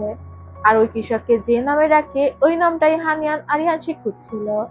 ওরা তো এক চান্সে সেই কৃষককে খুঁজে পেয়ে যায়। কৃষক দৌড়ে আসে তার মেয়ের কাছে এবং খাবার খেতে বসে। হানিয়ান এগিয়ে এসে ওই কৃষককে লোনের কাগজটা দেখায়, কিন্তু কাগজটা দেখতে কৃষকটা ভয় পেয়ে যায় আর তার মেয়েকে নিয়ে দৌড়ে পালাতে থাকে। হানিয়ান আর ইয়ানসি তাকে ফলো করতে করতে গ্রামের ভিতরে চলে আসে। তখন দেখতে পায় এক ঝাঁক কৃষক হানিয়ান আর ইয়ানসির দিকে এগিয়ে আসছে। তাদের হাতে লাঠিসোঁটা ছিল। হানিয়ান আর ইয়ানসি তো কিছুই বুঝে উঠতে পারছিল না, ওরা ভয় পেয়ে গিয়েছিল। সেই কৃষকের দল হানিয়ান আর ইয়ানসির সামনে এসে হাঁটু গেড়ে বসে পড়ে, আর তারপর ক্ষমা চেয়ে বলতে থাকে আরো যেন তাদেরকে কিছুদিন সময় দেওয়া হয়। তাদের এই একটা মেয়ে বাকি আছে, এই মেয়েটা কেউ যদি বিক্রি করে দেয় তাহলে এই গ্রামে আর কোনো মেয়েই থাকবে না। হানিয়ান আর ইয়ানসি তো অবাক হয়ে যায়, এই কৃষকরা নিজেদের মেয়েদের বিক্রি করে লোন পরিশোধ করত। ইয়াসি তখন বলে, আপনারা ভুল বুঝছেন, আমরা লোন কালেক্ট করার জন্য আসিনি। এখান থেকে রাতের বেলার দৃশ্য দেখানো হয়। হানিয়ান আর ইয়ানসি গ্রামের সেই কৃষকের কাছ থেকে সমস্ত ঘটনা শুনছিল। বহু বছর আগে তারা লোন নিয়েছিল এবং সেই লোনের সুদ প্রত্যেক বছর বাড়তে থাকে। সেই লোন দিতে দিতে তারা তো পুরো ফতুর হয়ে গিয়েছে। তাদের চাষ করা সমস্ত শস্য লোন দিতে দিতেই চলে যায়, এমনকি এক্সট্রা আরো টাকা থেকে যায় যেগুলো তারা তাদের গ্রামের বাচ্চাদের বিক্রি করে পরিশোধ করে। হানিয়ান এগুলো শুনে অনেকটা কষ্ট পাচ্ছিল। হানিয়ান জিজ্ঞাসা করে, তোমরা কার থেকে লোন নিয়েছো? ওই লোকটা জানায় তারা একটা মহিলার থেকে লোন নিয়েছে, যে মাঝবয়সী মোটাসোটা এবং দেখতে নোবেল লেডি মনে হচ্ছিল, কারণ খুব ভালো পোশাক পরেছিল। হানিয়ান তার নাম জিজ্ঞাসা করে। কৃষকটা পুরো নাম বলতে পারে না, তবে শেষ নাম ছিল ইয়ান। হানিয়ান এবার চমকে যায় ইয়ান শুনে, আর তারপর ভালো করে ওই চিঠিটা পড়ার চেষ্টা করে এবং দেখতে পায় সেখানে হানিয়ানের নাম লেখা রয়েছে। তার মানে এই গ্রামের কৃষকরা হানিয়ানের নামে লোন নিয়েছে, আর এই লোনের টাকাটা ছিল পেইদাফুর সম্পত্তি।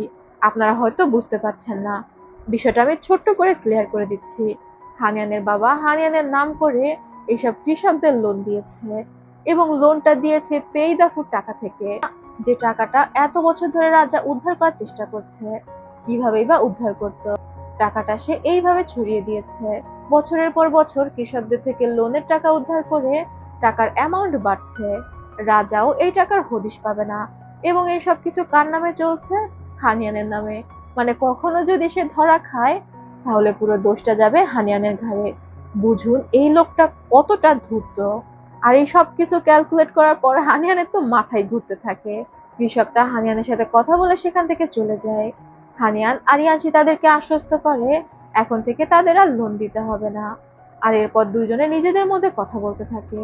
ইয়ানসি হানিয়ানকে বলে, তোমার নাম করে লোন নেওয়ার জন্য কে ওদের সামনে আসতে পারে?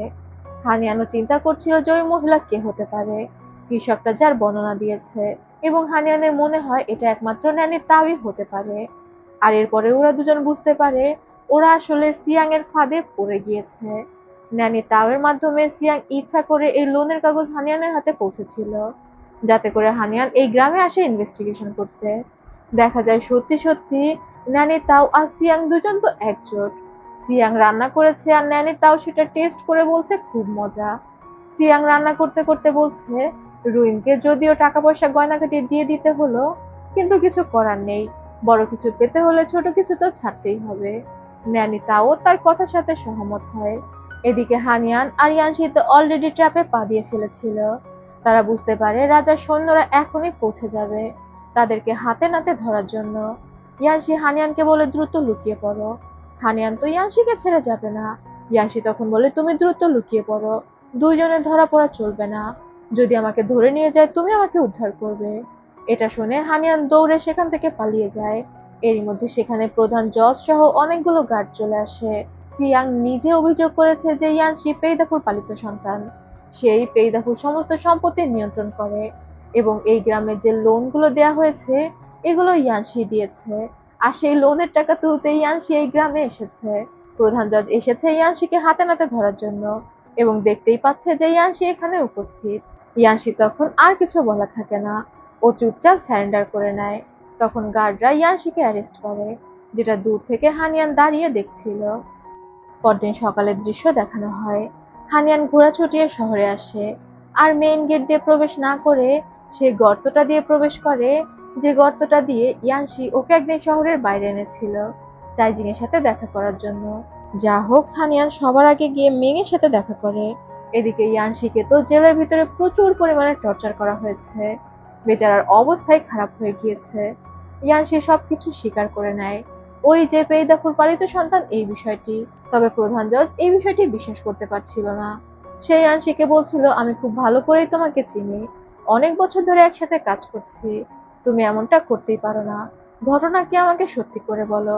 আসলে প্রধান জজ ইয়ানশিকে অ্যারেস্ট করতে বাধ্য হয়েছিল কারণ ইয়ানশির লাইব্রেরিতে লোনের বাকি কাগজগুলো পাওয়া গিয়েছে। অনেকগুলো গ্রামের কৃষকদের সাথে এই কাজটা হয়েছিল আর এভাবে করেই পেইদাফুর সম্পত্তি ছড়িয়ে দেওয়া হয়েছে এবং বলা হচ্ছিল যে ইয়ানশি এগুলো নিয়ন্ত্রণ করত। ইয়ানশি তখন বলে, হানিয়ানের সাথে আমার অনেক আগে থেকে বিয়ে ঠিক হয়েছিল আর আমি হানিয়ানের নামে ওই লোনগুলো দিয়েছিলাম যাতে করে আমি না ফাঁসি।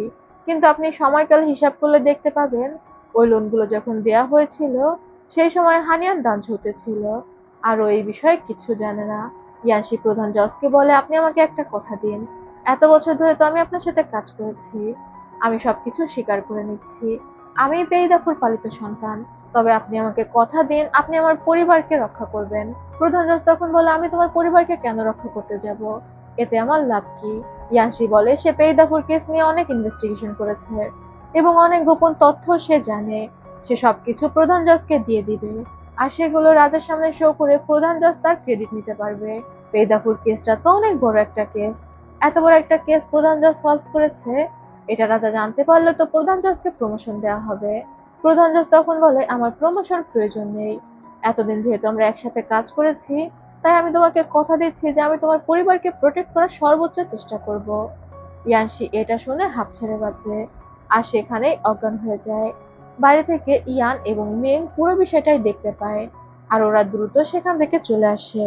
এদিকে ইয়ানশির বাড়িতে পাওয়া লোনের কাগজগুলোকে ভালোভাবে পরীক্ষা করা হচ্ছিল। একটু পরেই সেখানে হানিয়ান আসে। হানিয়ানের আঙুলের ছাপগুলো মিলিয়ে দেখা হবে, তাই প্রধান জজ হানিয়ানকে ডেকে পাঠিয়েছে।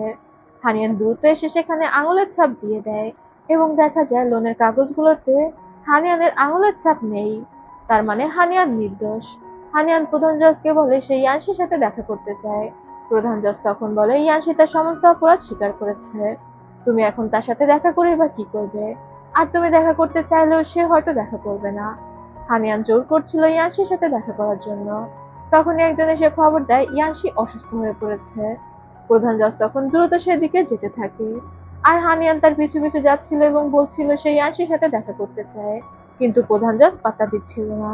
হানিয়ান পেছন থেকে বলে ওঠে, ইয়ানশির সাথে পেইদাফুর সম্পর্ক রয়েছে, তবে ইয়ানশি পেইদাফুর পালিত সন্তান না, ইয়ানশি স্পাই হয়ে পেইদাফুর গ্রুপে জয়েন হয়েছিল। প্রধান জজ অবাক হয়ে বলে, তোমার কাছে কি এই বিষয়ে কোনো প্রমাণ আছে? হানিয়ান জানায়, প্রমাণ তো নেই, তবে ইয়ানশি তাকে এই কথা বলেছে। প্রধান জজ তখন বলে, প্রমাণ ছাড়া কোনো কথা বলতে আসবে না, যদি তোমার কাছে প্রমাণ থাকে তাহলে সেটা নিয়ে রাজার সাথে দেখা করো।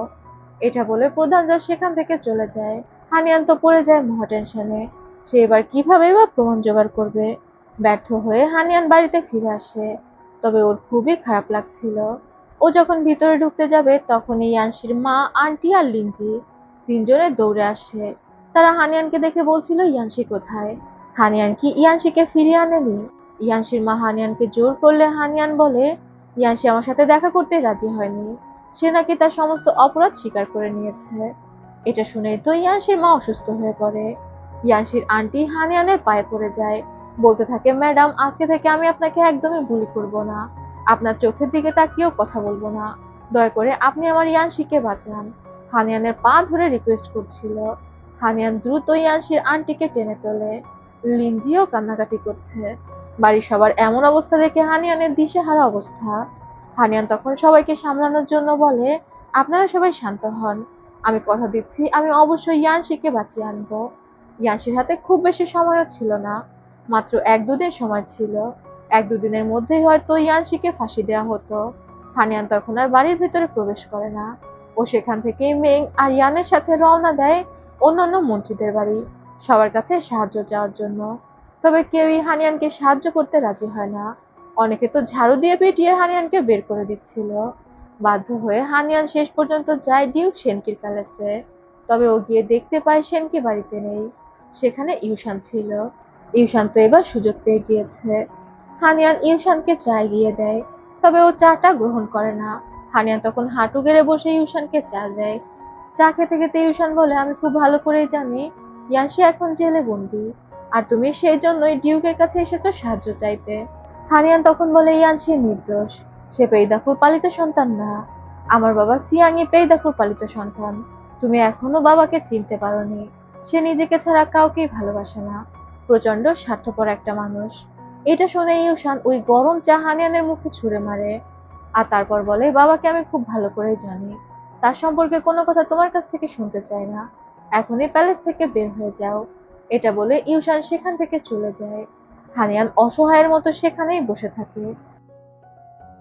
রাতের বেলা হানিয়ান একা একা হাঁটছিল। সবার কাছে সাহায্য চেয়ে সে ব্যর্থ হয়েছে। হানিয়ান বুঝতে পারছিল না এখনো কি করবে। তবে বাড়ি ফিরে যাওয়ার মুখ তো ওর ছিল না। ও একটা সিঁড়ির দিকে আনমনে তাকিয়েছিল।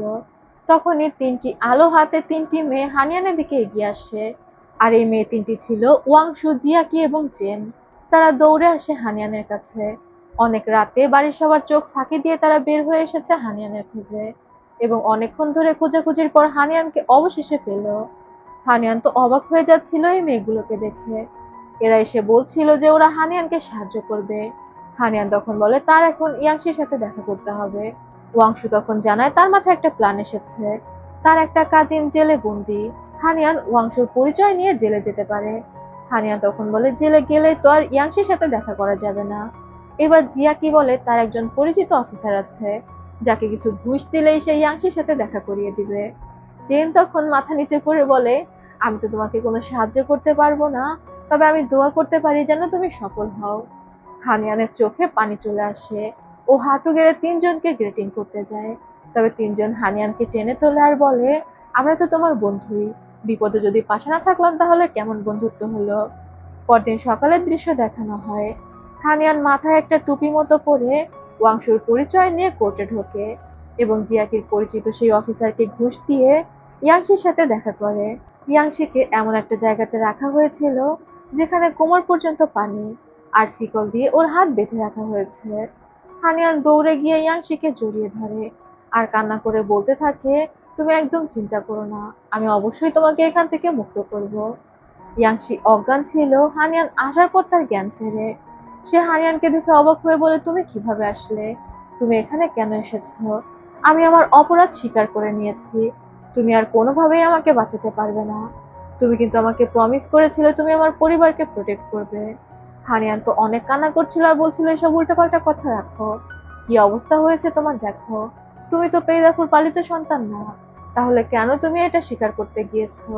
ইয়াংশি হানিয়ানকে একটা জায়গার কথা বলে বলে সেখানে ইয়াংশির জমানো কিছু টাকা রয়েছে, আর ওই টাকা নিয়ে যেন হানিয়ান ইয়াংশির পরিবার সহ অন্য কোথাও চলে যায়। সেখানে যে টাকা রাখা আছে তাতে হানিয়ান আর ইয়াংশির পরিবার বেশ ভালোভাবেই চলতে পারবে। লিনজি বড় হলে হানিয়ান যেন অন্য কাউকে বিয়ে করে নেয় এবং নিজের জীবনটা এভাবে নষ্ট না করে সুখে সংসার করে। হানিয়ান বারবার ইয়াংশিকে থামাচ্ছিল। ইয়াংশি তখন বলে, আমার ফাঁসি না হলেও আমি খুব বেশি দিন বাঁচবো না। আমার শরীরে ভয়ানক পয়জন রয়েছে। ইউকিনকে যে পয়জন দেয়া হয়েছিল সেই পয়জনটা আমিও খেয়েছিলাম, তবে আমি অল্প একটুই খেয়েছিলাম, যে কারণে আমি এখনো বেঁচে আছি। ডাক্তার বলেছে এই পয়জন কখনোই রিমুভ করা সম্ভব না, যদি না এটার আসল অরিজিন জানা যায়। যে এই পয়জনটা দিয়েছে সেই শুধুমাত্র এটার অ্যান্টিডোট দিতে পারবে। আমি একটা ওষুধের উপর নিজের জীবন চালিয়ে যাচ্ছি। আজ না হোক কাল আমি তো মারাই যাব। ইয়াংশি হানিয়ানকে বলে, সেদিনের পর থেকে আমি চিন্তা করতাম কিভাবে আমি আমার পরিবারকে প্রোটেক্ট করব। এরপর আমার তোমার সাথে দেখা হলো। তুমি এমন একটা মেয়ে যে তার আপনজনকে বাঁচানোর জন্য যে কোনো কিছু করতে পারো। তুমি চাইজিং এর জন্য আমার গলাতেও ছুরি ধরেছিলে, আর তাই আমি তোমাকেই সিলেক্ট করেছি। তবে সময়ের সাথে সাথে কখন যেন আমি তোমাকে সত্যিকারে ভালোবেসে ফেলেছি, যেটা আমি নিজেও বুঝতে পারিনি। তাই আমার মধ্যে বাঁচার একটা লোভ জেগে বসেছিল। আমি ভুলে গিয়েছিলাম যে আমার শরীরে মরণঘাতী বিষ রয়েছে। হানিয়ান এইসব কথাগুলো শুনে হতভম্ব হয়ে যায়। ও তো এতদিন জানতোই না যে ইয়ানশি এত বড় সত্য নিজের মধ্যে চাপিয়ে রেখেছে। ইয়ানশি কথা বলতে বলতে হানিয়ানের উপরেই পড়ে যাচ্ছিল। হানিয়ান ইয়ানশিকে ধাক্কা মেরে বলে, তুমি আমাকে কেন ঠকালে? তুমি আমাকে কেন এমন একজন মানুষকে বিয়ে করতে বাধ্য করলে যে মরতে বসেছে? এটা তো আমাকে ঠকানো, আর আমি এটা কখনোই মেনে নেব না। ইয়ানশি কিছু বলতে যাচ্ছিল, তবে হানিয়ান ঝাড়ি মেরে বলে, তুমি তো চাও আমি টাকা পয়সা আর তোমার পরিবার নিয়ে এখান থেকে চলে যাই। ঠিক আছে, তুমি যেটা চাচ্ছ সেটাই হবে। তুমি যা বলেছো আমি সেটাই করব। এটা বলে হানিয়ান কান্না করতে করতে সেখান থেকে বের হয়ে আসে। বেচারা ইয়ানশি তখন পাগলের মতো হাসতে থাকে। বাড়ি ফিরে এসে হানিয়ান প্রচন্ড কান্নাকাটি করতে থাকে। তখন রুইন আসে হানিয়ানের কাছে। এরপরে দেখা যায় রুইন আর হানিয়ান ছাদে দাঁড়িয়ে কথা বলছিল। রুইন হানিয়ানকে বলে, এখন তুমি কি করবে? হানিয়ান তখন বলে, যদিও আমি রাগের মাথায় বলেছি আমি তাকে বাঁচাবো না, তবে আমি তো এমনটা না করে হাত পা গুটিয়ে বসে থাকতে পারি না। আমাকে অবশ্যই ইয়ানশিকে বাঁচাতে হবে। রুইন হানিয়ানের দিকে তাকিয়ে বলে, আমার তোমাকে দেখে হিংসা হচ্ছে। দেখো, তোমার কেউ ছিল না, একা একা দান ঝরতে বড় হয়েছো, হুট করে শহরে এসেছো। তারপরে তুমি এমন কিছু মানুষ পেয়েছো যাদেরকে তুমি প্রোটেক্ট করার জন্য নিজের জীবন পর্যন্ত দিয়ে দিতে পারো, আর তারাও তোমাকে প্রোটেক্ট করার জন্য সবকিছু করতে পারে। অথচ আমার কাছে আমার পরিবার থাকতেও নেই। হানিয়ান আনমনে বলতে থাকে, ইয়ানশি তার জীবনে আসার পর সে সত্যিকারের ভালোবাসাটা অনুভব করতে পেরেছে, তাই সে কোনোভাবেই ইয়ানশিকে হারাতে পারবে না। এরই মধ্যে সুহং একটা মহিলাকে নিয়ে সেখানে আসে। ইনি হচ্ছে মিনিস্টার ওয়েনের ওয়াইফ। মিসেস ওয়েন এখানে এসে বলে, আমি শুনলাম তুমি কোর্টের মধ্যে বলছিলে ইয়ানশি পেইদাফুর স্পাই, যেটা মিনিস্টার ওয়েন জানে, কিন্তু তোমার কাছে কোনো প্রমাণ নেই। হানিয়ান তখন জানায় যে ইয়ানশি তাকে এগুলো বলেছে। মিসেস ওয়েন তখন বলে, তার হাজবেন্ড যখন মারা যায় তখন তার কাছে একটা চিঠি দিয়ে গিয়েছিল এবং বলেছিল চিঠিটা পৌঁছে দিও, তবে কাকে পৌঁছে দিতে হবে সেটা বলে যায়নি। কিন্তু যেহেতু মরণাপন্ন একটা ব্যক্তি সবার আগে চিঠির কথাই বলেছে যে চিঠিটা পৌঁছে দিও, তার মানে এটা গুরুত্বপূর্ণ কোনো চিঠি। এই কারণে মিসেস ওয়েন বহু বছর ধরে এই চিঠিটা যত্ন করে রেখে দিয়েছে। পাস্টের একটা সিন থেকে দেখা যায়, মিনিস্টার ওয়েনের বাড়িতে যখন আগুন লাগিয়ে দেওয়া হয়েছিল, সে কোনোভাবে নিজের ঘরে আসে এবং চিঠিতে লিখে দেয় ইয়ানশি যে স্পাই এটার প্রমাণ ইম্পেরিয়াল লাইব্রেরিতে রাখা রয়েছে, যে সাইটটাতে পুরনো কেস ফাইলগুলো রাখা থাকে, আর তারপর এই চিঠিটা লুকিয়ে দেয়। মিসেস ওয়েন যখন দৌড়ে ভিতরে আসে ততক্ষণে মিনিস্টার ওয়েন মাটিতে পড়ে গিয়েছে এবং মিসেস ওয়েন মিনিস্টার ওয়েনকে ধরলে সে সবার প্রথমে এটাই বলে যে চিঠিটা পৌঁছে দিও, আর তারপর সেখানেই মারা যায়। সিন আবার প্রেজেন্টে ফিরে আসে। হানিয়ান সেই চিঠি নিয়ে নিজের 3 বান্ধবীর কাছে চলে গিয়েছে এবং এখন ওদের একমাত্র কাজ হচ্ছে ওই পুরোনো কেস ফাইলগুলো চেক করা। তবে পুরোনো কেস ফাইলগুলো ওরা কিভাবে চেক করবে? সেখানে তো চাইলেই যাওয়া যায় না। ওই পুরোনো কেস ফাইলের লাইব্রেরির দায়িত্বে ছিল ওয়েন সেন। বুঝুন বিপদ কোথা থেকে কোথায় গড়াচ্ছে। হানিয়ান এখন তো চিন্তায় পড়ে যায়। সে তো ওয়েনসেনের বিয়ের প্রস্তাব ফিরিয়ে দিয়েছিল। জিয়াকে তখন বলে, চিন্তা করো না, ওয়েনসেন এখন ভালো পদে চাকরি করছে, সে কি আর পুরনো এসব কিছু মনে রেখেছে? চেন এগিয়ে এসে জানায় ওয়েনসেন তার দাদার স্টুডেন্ট ছিল। যদি হানিয়ান বলে তাহলে তার দাদার নাম করে ওয়েনসেনকে ডেকে আনা যায়। এখন হানিয়ান তো বাধ্য, তার তো ওয়েনসেনের কাছে সাহায্য চাইতেই হবে। তাই যেই ভাবা সেই কাজ। চেনের দাদার নাম করে ওয়েনসেনকে চিঠি পাঠানো হয়। ওয়েনসেন একটা রেস্টুরেন্টে বসে অপেক্ষা করছিল চেনের দাদার জন্য, কিন্তু সেখানে হানিয়ান আসে। হানিয়ানকে দেখে তো ওয়েনসেন অবাক হয়ে যায়, আর এটাও বুঝতে পারে যে তাকে ভুল কথা বলে ডেকে আনা হয়েছে। হানিয়ান তখন ওয়েনসেনকে চা অফার করে, কিন্তু অহংকারে ওয়েনসেন সেই চা অ্যাকসেপ্ট করে না, বরং হানিয়ানকে ডিরেক্ট বলে, ইয়ানশি এখন জেলে, আপনি কি সেই ব্যাপারে কথা বলার জন্য আমাকে ডেকেছেন? আপনার সাহস দেখে আমি মুগ্ধ হচ্ছি। আপনি অন্য একজন মিনিস্টারের নাম করে আমাকে ডাকার সাহস করেছেন। হানিয়ান খুব নরম ভাবে বলে, তার একটু লাইব্রেরিটা চেক করতে হবে, পুরনো কেস ফাইলের সাইটটা, সেখানে হয়তো কোনো প্রমাণ সে পেয়ে যেতে পারে ইয়ানশিকে বাঁচানোর জন্য। তবে ওয়েনসেন হানিয়ানকে কেন সাহায্য করবে? সে ডিরেক্ট বলে দেয় এগুলো বেআইনি, সে হানিয়ানকে কোনোভাবেই সাহায্য করতে পারবে না। হানিয়ান তখন বাধ্য হয়ে হাঁটু গেড়ে ওয়েনশেনকে রিকোয়েস্ট করে, আর ওয়েনশেন এটাই চাচ্ছিল, নিজের মনের মধ্যে একটা পৈশাচিক আনন্দ পায়। অবশেষে ওয়েনশেন হানিয়ানকে বলে ঠিক আছে, রাতের বেলা আমার কাছে চলে আসবে। রাতের বেলা ওয়েনশেন হানিয়ানকে নিয়ে যায় লাইব্রেরিতে। হানিয়ানকে বলে সে যেন আস্তে আস্তে সমস্ত কেস ফাইল খুঁজে দেখে, তাড়াহুড়ো কিচ্ছু নেই। এটা বলে ওয়েনশেন বের হয়ে যায়, আর হানিয়ানও ওয়েনশেনকে বিশ্বাস করে নিরিবিলি কেস ফাইল গুলো খুঁজতে থাকে। কিন্তু একটু পরেই হানিয়ান বাইরে থেকে চিৎকার চেঁচামেচি শুনতে পায়। গার্ডরা বলছিল লাইব্রেরিতে চোর ঢুকেছে। হানিয়ান বুঝতে পারে তার তো এখন বিপদ, কিন্তু তখনও পর্যন্ত সে আসল ফাইলটা খুঁজে পায়নি, যেখানে প্রমাণ ছিল যে ইয়াংশি একজন স্পাই। হানিয়ান তখন ওই বক্সটা নিয়ে জানালার সামনে গিয়ে দাঁড়ায়। এদিকে গার্ডরা যখন ভিতরে আসে, দেখা যায় গার্ডদের সাথে রয়েছে ওয়েনশেন। ওয়েনশেন ইচ্ছা করে হানিয়ানকে লাইব্রেরিতে ঢুকিয়ে ওকে চোর হিসেবে গ্রেফতার করতে চাচ্ছিল। ওয়েনশেনও কোনো অংশে কম যায় না। ও যখন জানালা খোলা দেখতে পায়, ভাবে হানিয়ান হয়তো বের হয়ে গিয়েছে। তখন গার্ডদের নিয়ে বাইরে যায় খোঁজার জন্য, কিন্তু হানিয়ান আবার এক কাঠি উপরে, সে ওই লাইব্রেরিতে লুকিয়েছিল। গার্ডরা বের হওয়ার পর হানিয়ান সেই বক্স হাতে দৌড়ে বের হয়ে আসে। বাইরে হানিয়ানের জন্য ইয়ান আর মেঘ অপেক্ষা করছিল, কিন্তু শেষ রক্ষা হয় না। ওয়েনশেন তার গার্ডদের নিয়ে হানিয়ানকে ধরে ফেলে। তখন মেং আর ইয়ান সামনে এগিয়ে আসে হানিয়ানকে প্রোটেক্ট করার জন্য। এমনকি হানিয়ানের 3 বান্ধবী ওয়াংশু, জিয়াকি আর চেনও চলে আসে। ওরা 3জন গার্ডদের সামনে দাঁড়িয়ে নিজেদের পরিচয় দিয়ে বলে হানিয়ানকে ধরার আগে তাদেরকে আঘাত করতে হবে, দেখা যাক কোন গার্ডের কত সাহস তাদেরকে আঘাত করে। তবে ওয়েনশেন একদমই ডেসপারেট হয়ে গিয়েছিল। সে হানিয়ানকে ধরার জন্য হুকুম দেয়। গার্ডরা যখন হানিয়ানকে ধরতে যায়, হানিয়ানের 3 বান্ধবী হানিয়ানকে বলে এখান থেকে পালিয়ে যেতে। ওয়েনশেন তখন ওর গার্ডদের হানিয়ানের পিছনে পাঠিয়ে দেয়। পালাতে পালাতে হানিয়ান একটা বাড়িতে ঢুকে পড়ে, যেখানে একটা ইয়াং দম্পতি বাস করত। আর তারা হানিয়ানকে দেখে বুঝতে পারে যে হানিয়ান বিপদে পড়ে এখানে এসেছে। তখন তারা হানিয়ানকে পালাতে সাহায্য করে, মানে তারা তাদের বাড়িতে হানিয়ানকে লুকিয়ে রাখে। একটু পরে তাদের বাড়িতে গার্ডরা আসে খোঁজার জন্য যে হানিয়ান এখানে এসেছে কিনা। ওই মেয়েটা তখন সাহসের সাথে গার্ডদের আটকানোর চেষ্টা করছিল, তাও গার্ডরা সার্চ করতে শুরু করে। তখন ওই মেয়েটার হাজবেন্ড এগিয়ে এসে বলে তাদের বাড়ি সার্চ করতে হলে অবশ্যই সার্চ ওয়ারেন্ট দেখাতে হবে। গার্ডরা কেন এত রাতে সাধারণ প্রজাকে বিরক্ত করছে। তখন ওই গার্ডরা বাধ্য হয়ে সেখান থেকে বের হয়ে যায়। হানিয়ান তো হাঁপ ছেড়ে বাঁচে। দৌড়ে পালানোর সময় হানিয়ানের হাত থেকে বক্সটা পড়ে গিয়েছিল, আর সমস্ত ফাইল ছড়িয়ে ছিটিয়ে পড়ে গিয়েছে। ওই মেয়েটা আসে হানিয়ানকে ফাইলগুলো গুছিয়ে দিতে, আর একটা কাগজ খুলে বলে এখানে লেখা রয়েছে ইয়াংশি একজন স্পাই। হানিয়ান তো এটা শুনে অবাক হয়ে যায়। ও মেয়েটার হাত থেকে কাগজ নিয়ে পড়ে দেখে এই কাগজটাই তো এতক্ষণ ধরে খুঁজছিল, এখন এই কাগজটা পেয়ে গিয়েছে। হানিয়ান খুশি হয়ে মেয়েটাকে জড়িয়ে ধরে। ওই মেয়েটা তখন হানিয়ানকে বলে আমি তোমাকে শর্টকাট রাস্তা দেখিয়ে দিচ্ছি, তুমি এই শর্টকাট রাস্তা দিয়ে খুব দ্রুত প্যালেসের সামনে চলে যেতে পারবে। আর সেখানে আপিলের ড্রাম রয়েছে, ড্রাম বাজিয়ে দিলে তুমি সমস্ত বিপদ মুক্ত। মেয়েটার থেকে সাহায্য পেয়ে হানিয়ানের অনেক উপকার হয়। আর মেয়েটার দেখানো রাস্তায় হানিয়ান দৌড়াতে দৌড়াতে চলে আসে প্যালেসের সামনে। হানিয়ান দৌড়ে প্যালেসে ঢুকে যায় এবং নিজের শরীরের সমস্ত শক্তি দিয়ে ড্রাম বাজাতে থাকে, যে ড্রামের শব্দ কোর্ট থেকে ইয়ানশিও শুনতে পাচ্ছিল। ও হয়তো বুঝতে পারছিল যে হানিয়ান ড্রাম বাজাচ্ছে। এদিকে হানিয়ান পাগলের মতো ড্রাম বাজিয়েই যাচ্ছে। এখান থেকেই সিন কাট হয়।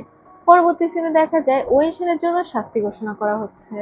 ওয়েনশেন ইচ্ছা করে হানিয়ানকে লাইব্রেরিতে ঢুকতে দিয়েছে, আর তারপর এমন ভান করেছে যে লাইব্রেরিতে চোর ঢুকেছে।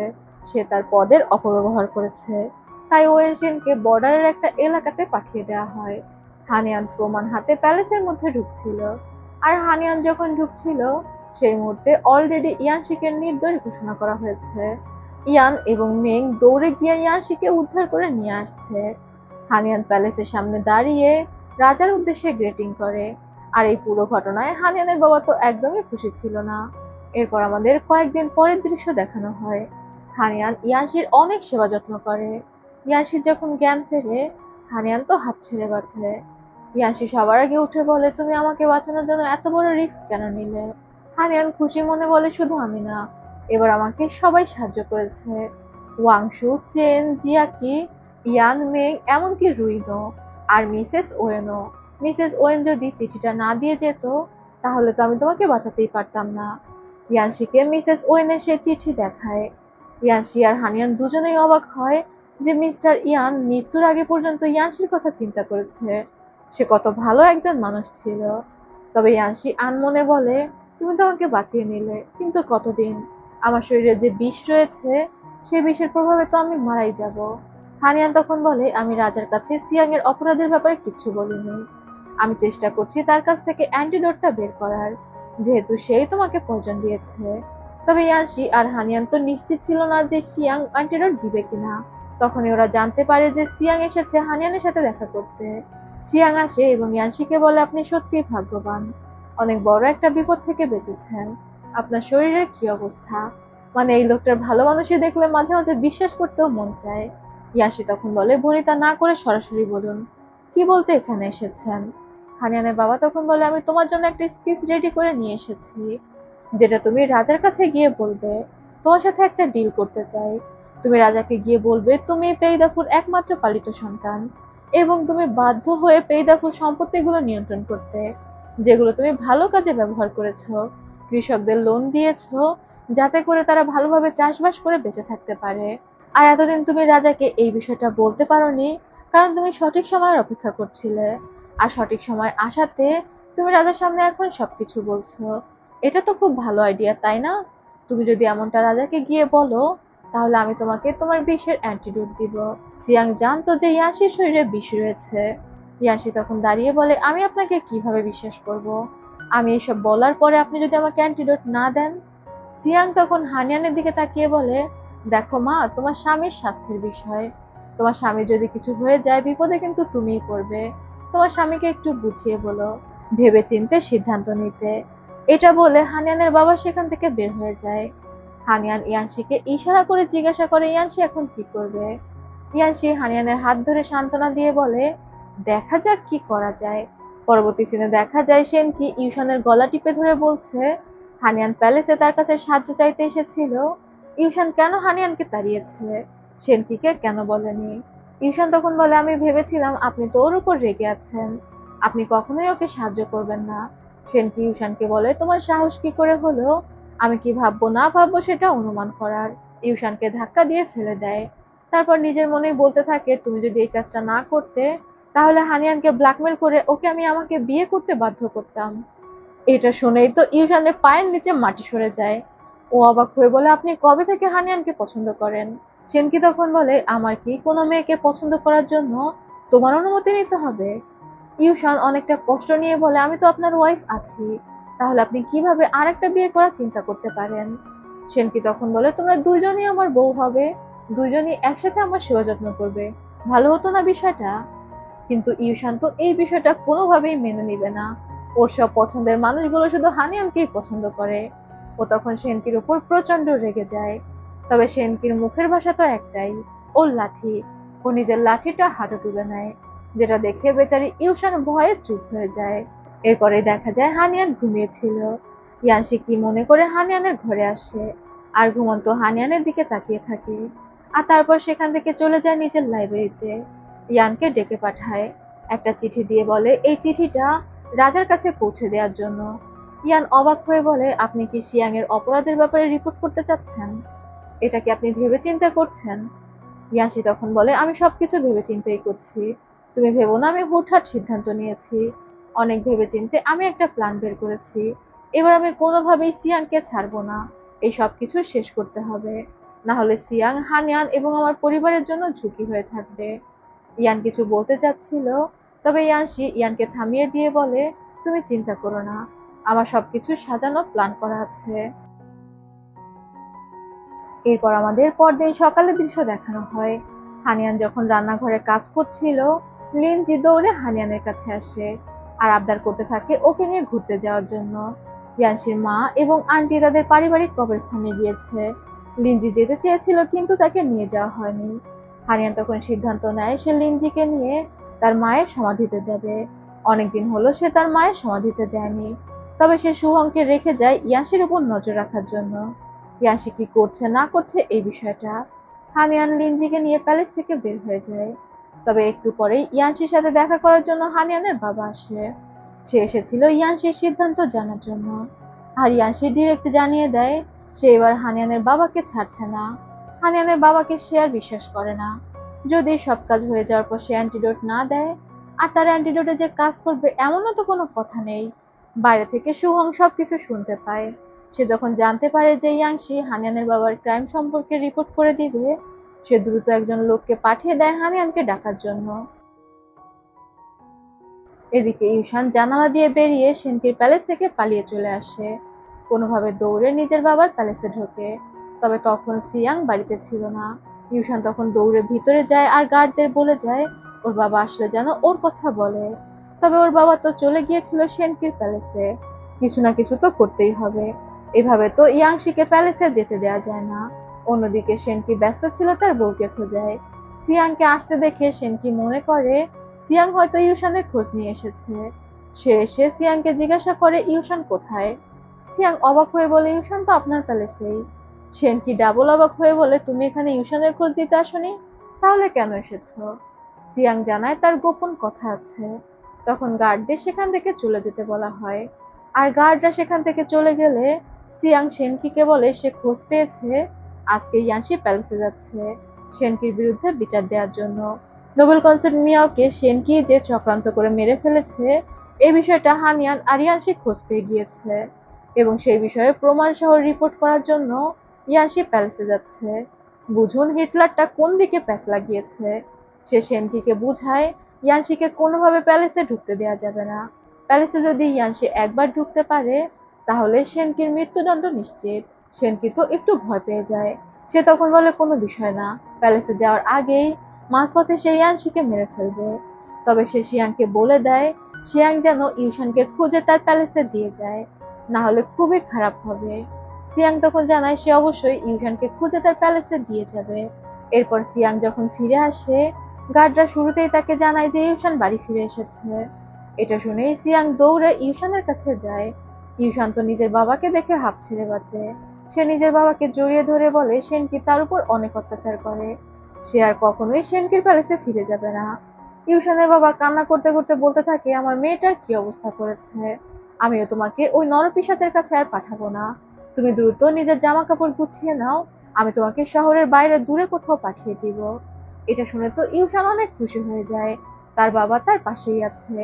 ও দৌড়ে ভিতরে যায় জিনিসপত্র গোছাতে। আর সিয়াং অন্যদিকে চলে যায়, তবে কোথায় যায় জানা যায় না। ইউশান যখন ঘরে তার জিনিসপত্র গোছাচ্ছিল তখনই সেনকির গার্ডরা সেখানে চলে আসে। বুঝতেই পারছেন শিয়াং ওদেরকে খবর দিয়ে নিয়ে এসেছিল। ইউশান তখন ওর বাবার খোঁজে দৌড়ে বের হয়ে যায়। দৌড়াতে দৌড়াতে ওর বাবাকে ডাকতে থাকে যাতে ওর বাবা ওকে বাঁচায়। শিয়াং সামনে দাঁড়িয়ে ছিল। ইউশান দৌড়ে আসে শিয়াং এর কাছে।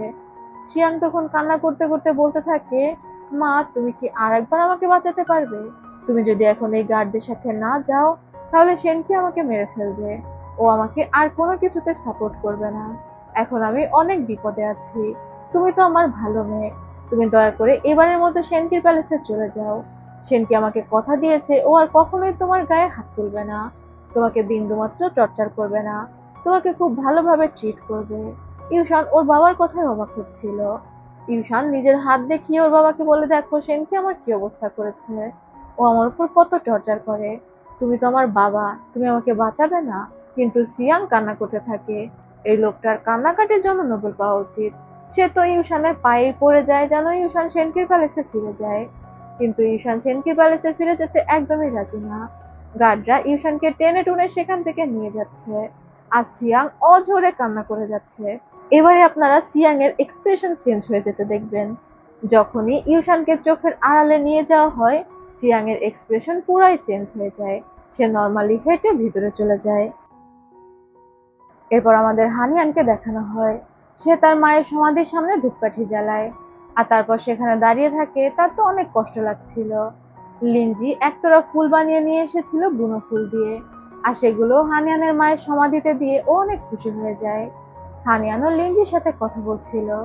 তখনই সুহং এর পাঠানো গার্ড দৌড়ে আসে আর হানিয়ানকে জানায় ইয়ানশি প্যালেসের উদ্দেশ্যে রওনা দিয়ে দিয়েছে।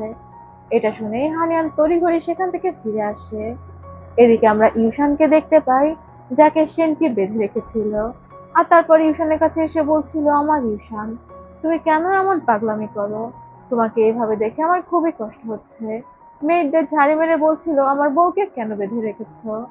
ইউশান এবার মুচকি হেসে সেনকিকে বলে, আমার পালিয়ে যাওয়া উচিত হয়নি, আমি ভুল করে ফেলেছি। আমি সারা জীবন তোমার সাথেই থাকবো আর তোমার জন্য চা বানাবো।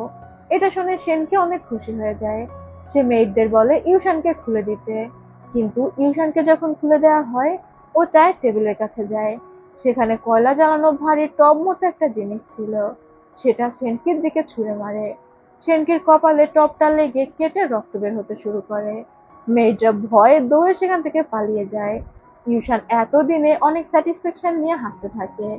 সেনকি রক্ত দেখে ভয়ে চিৎকার করতে থাকে, ডাক্তার ডাকো, ডাক্তার ডাকো, আমার কপাল কেটে গিয়েছে। ইউশান দৌড়ে প্যালেস থেকে বের হয়ে যায়। এসে দেখতে পায় ওর ঘোড়াটাকে পেটানো হচ্ছে। ইউশান তখন গার্ডকে ধাক্কা মেরে ওর ঘোড়ার কাছ থেকে সরিয়ে দেয়।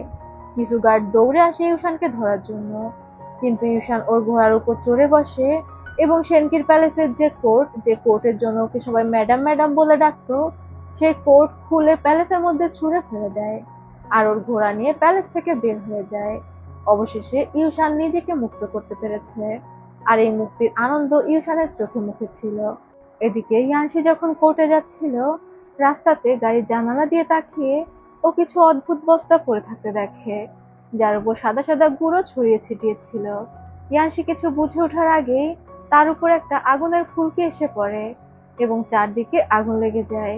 ইয়ানশিকে আটকানোর জন্য সেনকি সৈন্যরাই এই ব্যবস্থা করেছিল, তবে ইয়ানশি এগুলোর জন্য আগে থেকেই প্রস্তুত ছিল। ইয়ানশি বের হয়ে আসে এবং ফাইট শুরু করে দেয়, তবে দেখা যায় ইয়ানশি আগে থেকেই প্রচুর পরিমাণে গার্ড অ্যারেঞ্জ করে রেখেছিল, যারা চারপাশে ছড়িয়ে ছিটিয়ে লুকিয়েছিল। সবাই দৌড়ে বের হয়ে আসে এবং সেনকির সৈন্যদের ধরে ফেলে। অবশেষে সেনকির সৈন্য বুঝতে পারে এটা আসলে ইয়ানশির সাজানো পরিকল্পনা ছিল। এই যে কোর্টে যাওয়ার পথে ওর উপর যে হামলা হবে, এটা ইয়ানশি আগে থেকেই জানতো। সেনকির ওই সৈন্য তখন প্রচন্ড রেগে যায়, আর সে রাগের মাথায় যাওয়ার সময় ইয়ানশিকে বলে, তুমি তো বেঁচে গেলে, কিন্তু তোমার বউকে কিভাবে বাঁচাবে? আমরা হানিয়ানকে দেখতে পাই যে তড়িঘড়ি করে শহরের দিকে ফিরছিল। তখনই ওদের পথ আটকায় সেনকির সৈন্যরা। হানিয়ান লিনজিকে বলে, তুমি কিন্তু গাড়ি থেকে বের হবে না। ও বের হয় দেখতে যে বাইরে কি হচ্ছে, কিন্তু পাকা লিনজি গাড়ি থেকে বের হয়ে আসে। সেনকি সৈন্যরা তো হানিয়ান আর লিনজির উপর আক্রমণ করছিলই, কিন্তু সঠিক সময়ে সেখানে ইয়ান আর মেং চলে আসে। ইয়ানশি আগে থেকে ইয়ান আর মেংকে সেট করে রেখেছিল, যারা কিছুটা দূর থেকে হানিয়ানকে ফলো করছিল। ব্যাস, এখানেও তো একটা ফাইট শুরু হয়ে যায়, তবে হানিয়ানের সময় নেই। সে ইয়ান আর মেংকে বলে লিনজিকে প্রোটেক্ট করতে এবং একটা ঘোড়া ছুটিয়ে সেখান থেকে যেতে থাকে ইয়ানশিকে আটকানোর জন্য। ইয়ান তখন মেংকে রেখে যায় লিনজির কাছে, আর ও হানিয়ানকে ফলো করতে থাকে, কারণ হানিয়ানেরও তো বিপদ রয়েছে। কিছুটা দূর আসার পর হানিয়ানের ঘোড়ার দিকে কেউ তীর মারে, আর হানিয়ান উল্টে পড়ে যায়। তখন ও দেখতে পায় সেনকি সৈন্যরা ওর দিকে এগিয়ে আসছে। হানিয়ান পুরো আটকে গিয়েছিল। ঠিক সেই সময় ইউশান তার ঘোড়া নিয়ে সেখানে চলে আসে। প্রথমে তো হানিয়ান বুঝতে পারে না যে ইউশান ওকে সাহায্য করবে কিনা। ইউশান হানিয়ানের সামনে এসে দাঁড়ায় আর হানিয়ানের দিকে হাত বাড়িয়ে দেয়। হানিয়ান তখন মুচকি হেসে ইউশানের ঘোড়াতে উঠে বসে। ইউশান তার ঘোড়া নিয়ে ঢুকে যায় বাঁশঝাড়ের মধ্যে। ওর ঘোড়া তো পুরো প্রশিক্ষিত ছিল, ছোটবেলা থেকে ওর সাথে বড় হয়েছে। ইউশানের ঘোড়া খুব সহজেই বাঁশঝাড়ের ভিতর দিয়ে চলে যায়, কিন্তু সেনকির গার্ডদের ঘোড়াগুলো ওই বাঁশঝাড়ের মধ্যে দিয়ে চলতে পারছিল না। খুব ঘন ঘন বাঁশ ছিল, এই কারণে ইউশানের ঘোড়া সেই বাঁশঝাড় থেকে বের হয়ে ছুটতে থাকে, তবে তখনও সেনকির সৈন্যরা তাদেরকে ফলো করছিল। ইউশান সেখান থেকে পালিয়ে যায়, আর ইয়ান এসে ওই সৈন্যদের আটকায়। ইউশান হানিয়ানকে নিয়ে ডিরেক্ট চলে আসে প্যালেসে। হানিয়ানের একমাত্র উদ্দেশ্য ইয়ানশি যেন রাজার সাথে দেখা করতে না পারে। সে কোনোভাবেই অ্যান্টিডোট পাওয়ার সুযোগ হারাতে চাচ্ছিল না। প্যালেসে সে হানিয়ান গার্ডদের জিজ্ঞাসা করে ইয়ানশি ভিতরে গিয়েছে কিনা, তবে গার্ডরা জানায় তারা কিছু জানে না। এরই মধ্যে সেখানে রুইন আসে। রুইন হানিয়ানকে বলে ইয়ানশি তাকে এখানে পাঠিয়েছে, হানিয়ান যেন প্যালেসের সামনে অপেক্ষা না করে। ইয়ানশি রাজার সাথে দেখা করেছে, সমস্ত কেস ডিটেলস বলেছে এবং রাজার আদেশ নিয়ে সিয়াংকে অ্যারেস্ট করার জন্য চলে যাচ্ছে। হানিয়ান অবাক হয়ে বলে, কি কি কেসের ব্যাপারে ইয়ানশি বলেছে? রুইন হিসাব দেয়, হানিয়ানের নানার কেস, পেইদাফুর কেস, নোবেল কনসর্ট মেয়রের কেস, সবকিছু, এমনকি ডিউক সেনকিকেও অ্যারেস্ট করার হুকুম দেওয়া হয়েছিল। হানিয়ান তখন ইউশানকে বলে সে কিউশানের ঘোড়াটা পেতে পারে কিনা। আর ঘোড়া নিয়ে হানিয়ান ছুটে যায় ইয়ানশির খোঁজে। ইউশান রুইনকে দেখে অনেক লজ্জা পাচ্ছিল, যেহেতু কোর্টে ওর মায়ের বিরুদ্ধে মিথ্যা সাক্ষী দিয়েছে। তবে রুইন ইউশানের কাছে এসে ওর মাথায় হাত বুলিয়ে বলে, তুমি অনেক কষ্ট পেয়েছো, আর সবকিছু আমার ভুলে হয়েছে। ইউশান তখন বলে, তুমি কি আমার উপর রেগে নেই? কোর্টে আমি তোমার সাথে যেটা করেছি সেটার জন্য? রুইন বলে, সব তো আমার ভুলেই হয়েছে। আমি তোমাদেরকে সঠিক শিক্ষাটা দিতে পারিনি। আমার ভুলের জন্য তোমাদের জীবন নষ্ট হয়েছে। তোমার খুশি আমি নষ্ট করেছি, আর সবকিছুর জন্য আমি দুঃখিত। ইউশান তখন কান্না করে ওর মাকে জড়িয়ে ধরে। রুইন বলে, কান্না করো না, সবকিছু আজকেই ঠিক হয়ে যাবে। আমাদের জীবন আবারও আগের মতো সহজ হয়ে যাবে। এদিকে হানিয়ানের বাবা খবরের অপেক্ষায় ছিল যে সেনকির গার্ডরা ইয়ানশিকে মেরে ফেলেছে। কিন্তু হানিয়ানের বাবার গার্ড এসে খবর দেয়, সেনকি তো এখনো পর্যন্ত কোনো খবর পাঠায়নি, বরং তাদের বাড়ির আশেপাশে কিছু সন্দেহজনক লোকদের দেখা যাচ্ছে। এটা শুনে হানিয়ানের বাবা একটু চিন্তায় পড়ে যায়। এদিকে হানিয়ান চলে গিয়েছিল সেনকির প্যালেসের সামনে।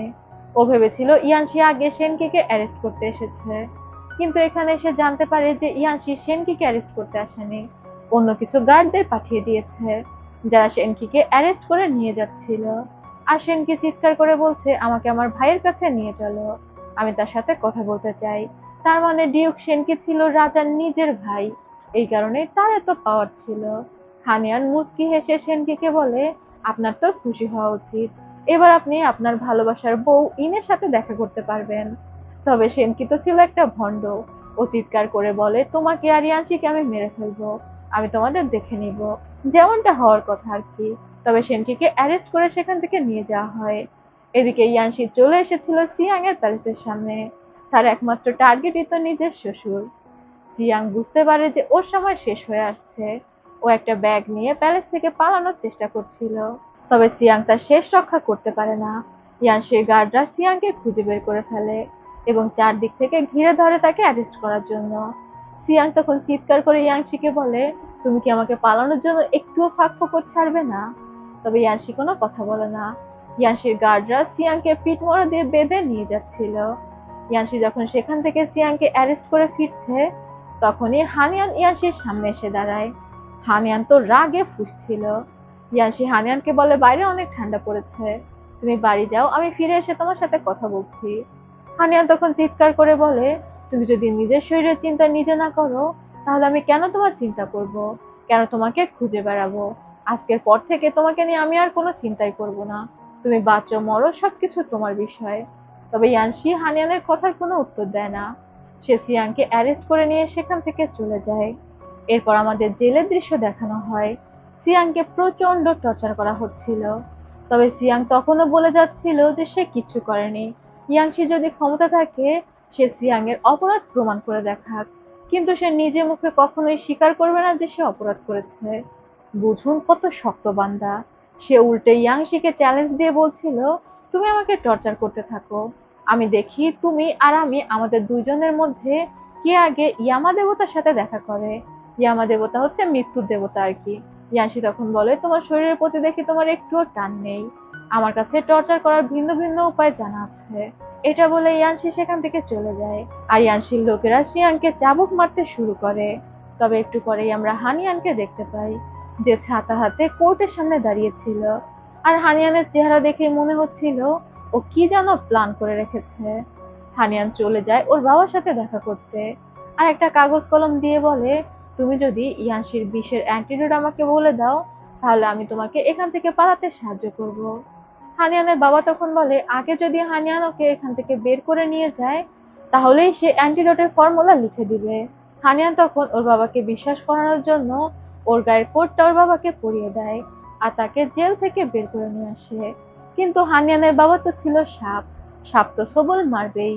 সে জেল থেকে একটা ছুরি চুরি করে নিজের কাছে লুকিয়ে রাখে। হানিয়ান ওর বাবাকে নিয়ে বের হয়ে আসে, আর ওরা যত সম্ভব দূরে কোর্ট থেকে পালাতে চেষ্টা করছিল, কারণ কোর্টের গার্ডরা যদি একবার টের পেয়ে যায়, তারা তো ওদের পিছু করবে। হানিয়ানের বাবা হানিয়ানকে জিজ্ঞাসা করে, তুমি আমাকে কোথায় রাখবে? আমাকে কি শহরের বাইরে পাঠিয়ে দেবে? হানিয়ান তখন বলে, এখন তো তোমাকে শহরের বাইরে পাঠানো যাবে না, আমি তোমার জন্য নিরাপদে একটা জায়গা ঠিক করেছি, আপাতত কিছুদিন সেখানে থাকবে, পরেরটা পরে দেখা যাবে। হানিয়ান তার বাবাকে নিয়ে ওদের প্যালেসে ফিরে আসে। সিয়াং অবাক হয়ে বলে, এই প্যালেসে? হানিয়ান তখন বলে, এটাই তোমার জন্য সবচেয়ে নিরাপদ জায়গা। ইয়ানশি পুরো পৃথিবী খুঁজে ফেললেও এই প্যালেসে খুঁজবে না। হানিয়ান এখানে জেলের মতো একটা জায়গা তৈরি করেছিল, আর ওর বাবাকে সেখানেই নিয়ে যায়। হানিয়ানের বাবা তখন বলে, এখানে প্রচুর ঠান্ডা, আমি কিভাবে থাকবো? তুমি আমাকে কতদিন এখানে বন্দি করে রাখবে? হানিয়ান বলে, তুমি অ্যান্টিডোটের ফর্মুলা লিখে দাও। আগে তো আমাকে পরীক্ষা করে দেখতে হবে তুমি সঠিক ফর্মুলা লিখলে কিনা। যদি ইয়ানশির শরীরের কিছুটা উন্নতি হয়, তাহলেই আমি তোমাকে ছেড়ে দিব। হানিয়ানের বাবা তখন ওই ফর্মুলাটা লিখে দেয়। এরই মধ্যে সেখানে সুহং আসে। সুহং এসেছিল হানিয়ানকে সেখান থেকে নিয়ে যেতে। সুহং এসে জেলের দরজা খুলছিল, তখনই হানিয়ানের বাবা তার সাথে আনা ছুরি দিয়ে হানিয়ানের উপর আক্রমণ করতে আসে। এখানে তো পুরো পিনপতন নীরবতা। হানিয়ানের বাবা কি হানিয়ানকে আক্রমণ করে দিল? এরপরে দেখা যায় হানিয়ান ওর বাবার কপালে পিস্তল টাইপ একটা জিনিস ধরে রেখেছে। এটা আসলে তীর ছোড়ারই একটা মেশিন ছিল। দূর থেকে এই যন্ত্রের মাধ্যমে তীর ছোড়া যেত। হানিয়ানের বাবা অবাক হয়ে বলছিল, তুমি এটা কোথায় পেলে? হানিয়ান তখন মুচকি হেসে বলে, কোনো কিছু আর আগের মতো নেই। এটা বলে ওর বাবাকে সেই জেলে বন্দি করে দেয়। আর তারপর সুহানকে নিয়ে সেখান থেকে চলে আসে। অ্যান্টিডোটের ফর্মুলা তো পাওয়া গেল, তবে এই ফর্মুলা অনুযায়ী ওষুধ এখন ওকে তৈরি করতে হবে। হানিয়ান যখন নিজের প্যালেসে ফিরে আসে, ইয়ানশি হানিয়ানের জন্য অপেক্ষা করছিল। হানিয়ান ইয়ানশির সামনে এসে দাঁড়ায় আর মুচকি হেসে বলে, অবশেষে আমাদের প্ল্যান সাকসেসফুল হয়েছে। এখান থেকে আমরা জানতে পারি এই পুরো প্ল্যান আসলে হানিয়ান আর ইয়ানশির ছিল। হানিয়ান মন খারাপ করে বাড়িতে বসে কান্না করছিল। তখন ইয়ানশি আসে হানিয়ানের কাছে। হানিয়ান দৌড়ে গিয়ে ইয়ানশিকে মারতে থাকে, বলতে থাকে, তোমার নিজের জীবনের কোনো পরোয়া নেই ঠিক আছে, কিন্তু তুমি কি আমাদের কথাও ভাববে না? ইয়ানশি তখন হানিয়ানকে শক্ত করে জড়িয়ে ধরে, আর তারপর বলে, তুমি আমাকে বলেছিলে তুমি আগে ভালোবাসা সম্পর্কে কিছু বুঝতেই না, এই জিনিসটাকে পাত্তাই দিতে না, কিন্তু আমি তোমার জীবনে আসার পর তুমি ভালোবাসাকে গুরুত্ব দিতে শিখেছো। আর আমিও এমনটাই অনুভব করছি। আমার আগে মনে হতো জীবন কিছুই না, কিন্তু তুমি আমার জীবনে আসার পর আমার মনে হচ্ছে জীবন অনেক দামি। আমার বাঁচতে ইচ্ছা করছে। হানিয়ান তখন ইয়ানশিকে বলে, তাহলে তুমি কেন অ্যান্টিডোটের কথা চিন্তা করছো না? ইয়ানশি বলে, অবশ্যই আমি অ্যান্টিডোটের কথা চিন্তা করেছি। আমি যখন রাজাকে সবকিছু খুলে বলেছি, তখন আমি রাজাকে এটাও বলেছি যে আমার শরীরে পয়জন রয়েছে, যার অ্যান্টিডোট শুধুমাত্র সিয়াং দিতে পারবে। এখন রাজা তো অবশ্যই সিয়াং এর মৃত্যুদণ্ড দিবে, তবে তার আগে সে আমার দায়িত্বে সিয়াংকে টর্চার করার জন্য দিয়েছে, যাতে করে অ্যান্টিডোটের ফর্মুলাটা আমি নিতে পারি। তবে সিয়াং যখন বুঝতে পেরেছে আমি অ্যান্টিডোটের প্রতি ইন্টারেস্টেড, তখন সে বেঁকে বসেছে। এখন সে আর কনফেস করতে চাচ্ছে না। হানিয়ান তখন বলে, তাহলে এখন কি করবে? ইয়ানশি জানায় তার কাছে একটা প্ল্যান রয়েছে। তার মানে এতক্ষণ হানিয়ান যে ওর বাবাকে লুকিয়ে জেল থেকে নিয়ে এসেছে, এটা ইয়ানশিরই প্ল্যান ছিল। আর হওয়াটাই স্বাভাবিক। জেল থেকে পালিয়ে নিয়ে আসাটা কি এতই সহজ? যা হোক, হানিয়ান তখন ইয়ানশিকে বলে, তাহলে আমাকে একটা জিনিস ম্যানেজ করে দিতে হবে। আর সেটাই ছিল এই বন্দুকটা। এটা ইয়ানশি হানিয়ানকে ম্যানেজ করে দিয়েছিল আত্মরক্ষার জন্য, যাতে হানিয়ান দূর থেকেও কারো উপর তীর মারতে পারে। সিন আবার প্রেজেন্টে ফিরে আসে। হানিয়ান ইয়ানশির দিকে অ্যান্টিডোট বাড়িয়ে দেয়, তবে অ্যান্টিডোটটা ধরার আগেই ইয়ানশি সেখানে পড়ে যায়। হানিয়ান দ্রুত ইয়ানশিকে ধরে। ইয়ানশি শেষবারের মতো হানিয়ানের মুখে হাত রেখে বলে, আমি আশা করি এই জীবনে আমি আরো একটা সুযোগ পাবো তোমার সাথে সারা জীবন থাকার জন্য। আর এটা বলতে বলতে ইয়ানশি সেখানে অজ্ঞান হয়ে যায়। হানিয়ান চিৎকার করে সবাইকে ডাকতে থাকে সাহায্যের জন্য। এরপর বেশ কিছুদিন পরের দৃশ্য দেখানো হয়। হানিয়ানের বাবা তো প্রেসক্রিপশন দিয়ে দিয়েছিল, আর সেই অনুযায়ী বিভিন্ন ডাক্তার লেগে পড়ে ওষুধ তৈরি করতে, যার মধ্যে সেই নামকরা ইম্পেরিয়াল ডাক্তারও ছিল, যে হানিয়ানের মায়ের চিকিৎসা করেছিল। সেও চেষ্টা করছিল ইয়ানশির পয়জনটা রিমুভ করার। সাথে হানিয়ানের যত্ন তো ছিলই। এবং বহু প্রতীক্ষার পর অবশেষে ইয়ানশির জ্ঞান ফেরে। ওর যখন জ্ঞান ফেরে, ওর ঘরে কেউই ছিল না। ইয়ানশি বের হয়ে দেখে হানিয়ান ওর জন্য ওষুধ তৈরি করছে। ইয়ানশি তখন এগিয়ে এসে হানিয়ানের গায়ে একটা চাদর দিয়ে দেয়। হানিয়ান তো ইয়ানশিকে দেখে পুরো চমকে যায়, আর খুশিতে ইয়ানশিকে জড়িয়ে ধরে। এরপর হানিয়ান চলে আসে ওর বাবার কাছে। এবার তোর বাবাকে মুক্তি দেওয়ার পালা, যেহেতু ইয়ানশির শরীর আগে থেকে কিছুটা ভালো। হানিয়ান ওর বাবার জন্য অনেকগুলো খাবার সাজিয়ে রেখেছে, আর টেবিলে এনে বলে, তুমি অনেকদিন ভালো করে কিছু খাওনি, কিছু খেয়ে নাও। কিন্তু ওর বাবা খেতে ইতস্তত করছিল। হানিয়ান তখন নিজে ওয়াইন খেয়ে বলে, এই খাবারের মধ্যে বিষ নেই। হানিয়ানের বাবা তখন বলে, আমি জানি আমি জানি, আমি খাচ্ছি। হানিয়ান ওর বাবাকে বলে, আজকের পর থেকে হয়তো কখনোই তোমার সাথে আমার আর দেখা হবে না। তুমি কি আমাকে একটা প্রশ্নের উত্তর দেবে? এই জীবনে তুমি তোমাকে ছাড়া আর কাউকে ভালোবেসেছো? হানিয়ানের বাবা তখন বলে, হ্যাঁ, তোমার মাকে। তোমার মাকে আমি খুবই ভালোবাসতাম। সে পঙ্গু হয়ে গিয়েছিল, তবে ওটা ছিল একটা অ্যাক্সিডেন্ট। আমি কখনোই তার কোনো ক্ষতি করতে চাইনি। সে আমার হাতের উপরে মারা গিয়েছে, আর আমারও পুরো হৃদয় ভেঙে গিয়েছিল। আমি কখনোই চাইনি তোমার মা আমাকে ছেড়ে চলে যাক। আমি এখনো মাঝে মাঝে আমাদের সুন্দর সময়গুলো স্বপ্ন দেখি। তুমি তো এখন বড় হয়েছো, তুমি নিশ্চয়ই সবকিছু বুঝতে পারো। হানিয়ান তখন মুচকি হেসে বলে, এখনো তুমি আগের মতোই রয়ে গেলে। মুখে মিষ্টি মিষ্টি কথা বলো, কিন্তু কাজ করো সব ভয়ঙ্কর। হানিয়ানের বাবা তখন আগের মতো সেম কথাগুলোই বলতে থাকে। সে যা কিছুই করেছে শুধুমাত্র তার পরিবারকে প্রোটেক্ট করার জন্য করেছে। সবকিছু বাধ্য হয়ে তাকে করতে হয়েছে। হানিয়ান বলে, দেখো তুমি তোমার অবস্থা কি করেছো। তুমি অনেক ভয়ঙ্কর অপরাধ করো, তারপর সবকিছু ভাগ্যের উপর চাপিয়ে দাও, অথবা অন্য কাউকে সাজিয়ে রাখো যার উপর তুমি তোমার দোষটা চাপাতে পারো। কিন্তু এমন সফট ভাবে কথা বলো যেন তুমি কিচ্ছু বোঝো না। তোমার এমন অবস্থা তুমি নিজে করেছো যে তোমার মেয়ের দেয়া খাবারগুলো তুমি খেতে পারছো না। তুমি বিশ্বাস করতে পারছো না যে এই খাবারের মধ্যে কিছু নেই। আসলে এত ভালো ভালো খাবার সাজানো থাকা সত্ত্বেও হানিয়ানের বাবা কোনো খাবার খাচ্ছিল না। সে জাস্ট হাত দিয়ে ধরে ধরে খাবারগুলো দেখছিল। সে বহুদিন না খেয়েছিল, তার তো প্রচন্ড ক্ষুধা লেগেছে। তারপরেও নিজেকে সংযত করছিল খাবারগুলো খাওয়া থেকে। হানিয়ান উঠে দাঁড়িয়ে বলে, আমি তোমার পিছনে আর একটা শব্দ ব্যয় করতে চাই না। তুমি এখানে থাকো, আমি তোমাকে মুক্ত করে দিচ্ছি। তবে বাইরের সবাই তোমাকে ছাড়বে কিনা এই বিষয়ে আমি নিশ্চিত না। এটা বলে হানিয়ান সেখান থেকে বের হয়ে যায়। বাইরে রুইন হানিয়ানের মায়ের দেয়া বক্স হাতে দাঁড়িয়েছিল। হানিয়ান বের হয়ে রুইনকে বলে, আমি তোমাকে একটা কথা বলতে চাই, এখন আর তুমি খালি হাতে দাঁড়িয়ে নেই। এটা বলেই হানিয়ান সেখান থেকে চলে যায়। রুইন যখন বক্সটা খোলে, দেখতে পায় তার মধ্যে একটা ছুরি রয়েছে, যে ছুরিটা দিয়ে হানিয়ানের মাকে হত্যা করা হয়েছিল। রুইন বুঝতে পেরে যায় হানিয়ান ওকে কি বলার চেষ্টা করেছে। এদিকে হানিয়ানের বাবা পেছনের দরজা দিয়ে পালিয়ে যাওয়ার চেষ্টা করে, তবে দেখতে পায় পেছনের দরজা তালা দেওয়া রয়েছে। সেখানে আমরা নানি তাওকে বাঁধা অবস্থায় দেখতে পাই। হানিয়ানের বাবা তাকে দেখে কিন্তু তাকে মুক্ত করে না। খারাপ মানুষের সাথে থাকলে পরিণতি এমন খারাপই হয়। হানিয়ানের বাবা যখন বের হয়ে যাচ্ছিল, সে দেখতে পায় হানিয়ান মেইন দরজায় দাঁড়িয়ে রয়েছে, আর দরজাটা বন্ধ করবে করবে ভাব। হানিয়ানের বাবা দৌড়ে যেতে থাকে আর হানিয়ানকে বলতে থাকে, হানিয়ান, আমার মেয়ে, আমাকে বের হতে দাও। আমি জানি আমি ভুল করেছি, আমাকে বাঁচার সুযোগ দাও।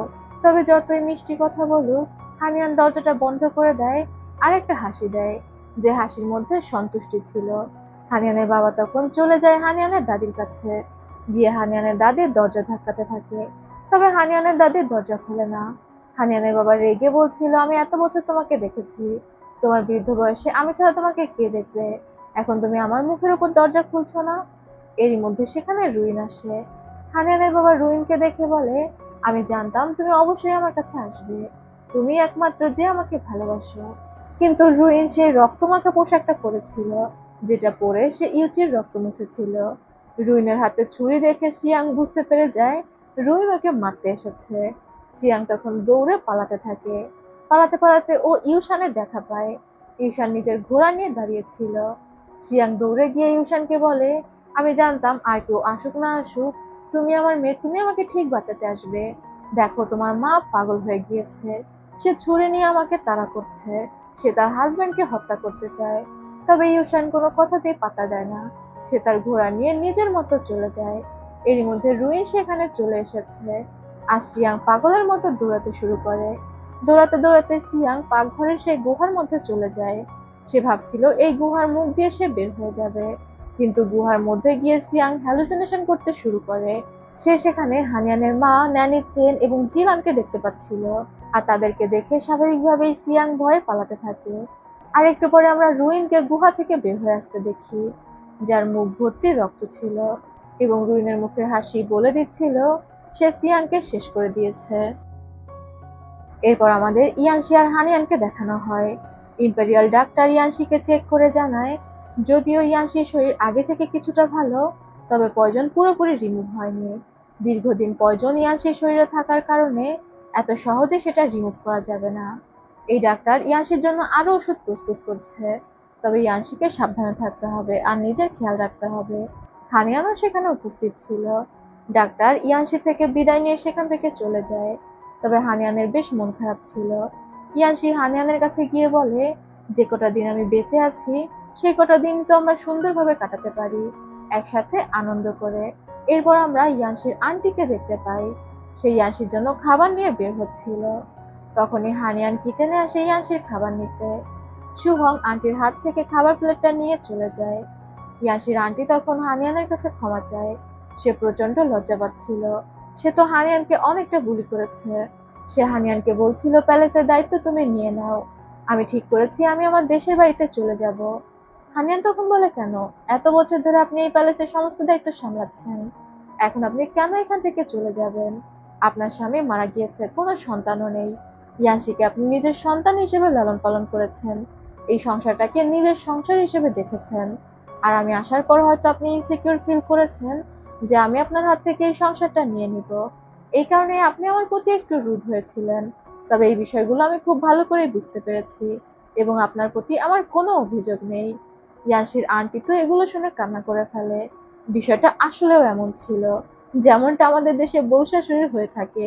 শাশুড়িরা মনে করে বউ এসেছে তার হাত থেকে সংসার ছিনিয়ে নেওয়ার জন্য, আর এই কারণে তারা প্রতিনিয়ত বউয়ের সাথে খারাপ ব্যবহার করতে থাকে। যা হোক, এখানে হানিয়ান ইয়ানশির আন্টিকে বলে, আমরা সবাই একটা পরিবার, আপনি কেনই বা মনে করেন যে আপনি এই পরিবারের কেউ না? আপনি যেমন আছেন, যেভাবে আছেন সেভাবেই থাকবেন, আমরা সবাই একসাথে অনেক সুখে থাকবো। এটা শুনে ইয়ানশির আন্টি হানিয়ানের পায়ে ছুতে যাচ্ছিল। হানিয়ান তখন ইয়ানশির আন্টিকে জড়িয়ে ধরে। দূর থেকে ইয়ানশির মা এটা দেখে অনেক খুশি হয়, সে তো বরাবরই বেশ ভালো ছিল। এরপর হানিয়ান চলে যায় ওর মায়ের কবরের কাছে। আর এবার হানিয়ানের কথা রাখার পালা। ও নিজে হাতে ওর মায়ের কবরে তার নাম খোদাই করতে থাকে এবং মনে মনে চিন্তা করতে থাকে, মা, অবশেষে আমি তোমার মৃত্যুর প্রতিশোধ নিতে পেরেছি। আমি সিয়াংকে মাটির নিচে পাঠিয়ে দিয়েছি। তুমি আর মিনিস্টার আন হয়তো এখন খুব ভালো সময় কাটাচ্ছ। তোমাদের মতো ভালো মানুষরা অবশ্যই স্বর্গে জায়গা পেয়েছে, আর সিয়াং নরকে পচে মরছে। ইয়ানশি পাশে বসে বসে বাদ্যযন্ত্র বাজাচ্ছিল। হানিয়ান যখন ওর মায়ের নাম খোদাই করা শেষ করে, ইয়াংশি একটা ফুলের তোড়া এনে ওর মায়ের সমাধিতে দিয়ে দেয়, আর তারপর দুজনে দাঁড়িয়ে ওর মায়ের জন্য প্রার্থনা করে। এরপর হানিয়ান আর ইয়ানশি সেখান থেকে ফিরে আসে। হানিয়ান যখন বাজারের মধ্যে দিয়ে আসছিল, ও আবারও ও সেই আগের রূপটাকে দেখতে পায়, যে রূপটা প্রথম এই শহরে প্রবেশ করেছিল। ওই রূপটা মুচকি হেসে হানিয়ানকে জিজ্ঞাসা করছিল, তুমি কি তোমার বাড়ি পেয়েছো? হানিয়ানও এবার মুচকি হেসে বলে, হ্যাঁ, যে জায়গায় আমার জন্য ভালোবাসা রয়েছে সেটাই তো আমার বাড়ি। তখনই ইয়ানশি এসে হানিয়ানের কাঁধে হাত রাখে, আর হানিয়ান ইয়ানশির দিকে তাকিয়ে মুচকি হাসে। আমাদের এক ঝলকের জন্য চাইজিংকে দেখানো হয়, যে এখনো তার জাহাজ নিয়ে ভেসে বেড়াচ্ছে। হানিয়ানের দাদি সমস্ত ওষুধ টেস্ট করা ছেড়ে দিয়েছে। এখন সে কেনই বা ওষুধ টেস্ট করবে? এতদিন তো ভয়ে ভয়ে ওষুধ খেত। সিয়াং আবার তাকে বিষ দিয়ে দিয়েছে কিনা। তবে সিয়াং তো এখন আর নেই। আমরা ইউশান আর রুইনকে দেখতে পাই, যারা অ্যানসেস্ট্রাল হলে ছিল। সিয়াং এর মেমোরিয়ালের সামনে ধূপকাঠি জ্বালাচ্ছিল। রুইন আর ইউশান দুজনেই বেশ খুশি ছিল। রুইন বলছিল, অবশেষে আমরা নিশ্চিন্তে থাকতে পারবো, আমাদের জীবন আবারও আগের মতো হাসি খুশিতে ভরে উঠবে, একটা নিরাপদ আশ্রয় থাকবো। আর এরপর মা মেয়ে হাত ধরে সেখান থেকে বের হয়ে আসে। এরপর আমাদের হানিয়ানকে দেখানো হয়। সেদিন ছিল নিউ ইয়ার। হানিয়ান চাইজিংকে অনেকটা মিস করছিল। সে চাইজিং এর দেওয়া চুলের কাঁটাটা একবার দেখে, আর তারপর যত্ন সহকারে বক্সে করে তুলে রাখে। বাইরে ইয়ানশি দাঁড়িয়ে দাঁড়িয়ে বাজি পোড়ানো দেখছিল। হানিয়ান ইয়ানশির কাছে বের হয়ে আসে, দেখতে পায় সেখানে লিন জি সু হং, ইয়ানশির আন্টি, মা সবাই মিলে মজা করে বাজি পোড়াচ্ছে। হানিয়ান কল্পনায় ওর নিজের মাকে দেখতে পায়, যেখানে ওর মা, ন্যানি চেন এবং জিরান এসে দাঁড়িয়েছে। মিনিস্টার আন হানিয়ানের মায়ের কাছে আসলে হানিয়ানের মা মিনিস্টার আনের হাত ধরে উঠে দাঁড়ায়। হানিয়ান নিজের কল্পনায় ইউচিকেও দেখতে পায়, যেখানে ইউচি, ইউশান এবং রুইন তিনজনের সুখী পরিবার। ওরা তিনজনেও খুব মজা করে বাজি পোড়াচ্ছে। এমন সুখের মুহূর্তগুলোই হানিয়ান দেখতে চেয়েছে, কিন্তু আফসোস এগুলো ওর কল্পনাতে দেখতে হচ্ছে। তবে এখন তো ড্রামা শেষ পর্যায়ে চলে এসেছে, একটু রোমান্স না হলেই না। ইয়ানশি হানিয়ানকে একটা কিস করতে যায়, তবে ওদের দুর্ভাগ্য, লিনজি সেখানে চলে আসে আর নিজের বাবা মায়ের হাত ধরে টেনে নিয়ে যায় বাজি পোড়ানোর জন্য। এরপর পুরো পরিবার মিলে একসাথে বাজি পোড়াতে থাকে। আর এই আনন্দ দৃশ্যের মধ্যে দিয়ে এই ড্রামাটা শেষ হয়ে যায়। ড্রামাটাকে তো কোনোভাবেই রোমান্টিক ড্রামা বলা যায় না, এটা একটা রিভেঞ্জ ড্রামা। আর আমার এই টাইপ ড্রামাই বেশ ভালো লাগে। তোমাদের কেমন লাগলো অবশ্যই কমেন্ট করে জানাতে ভুলবে না। আজ তবে যাচ্ছি, আল্লাহ হাফেজ।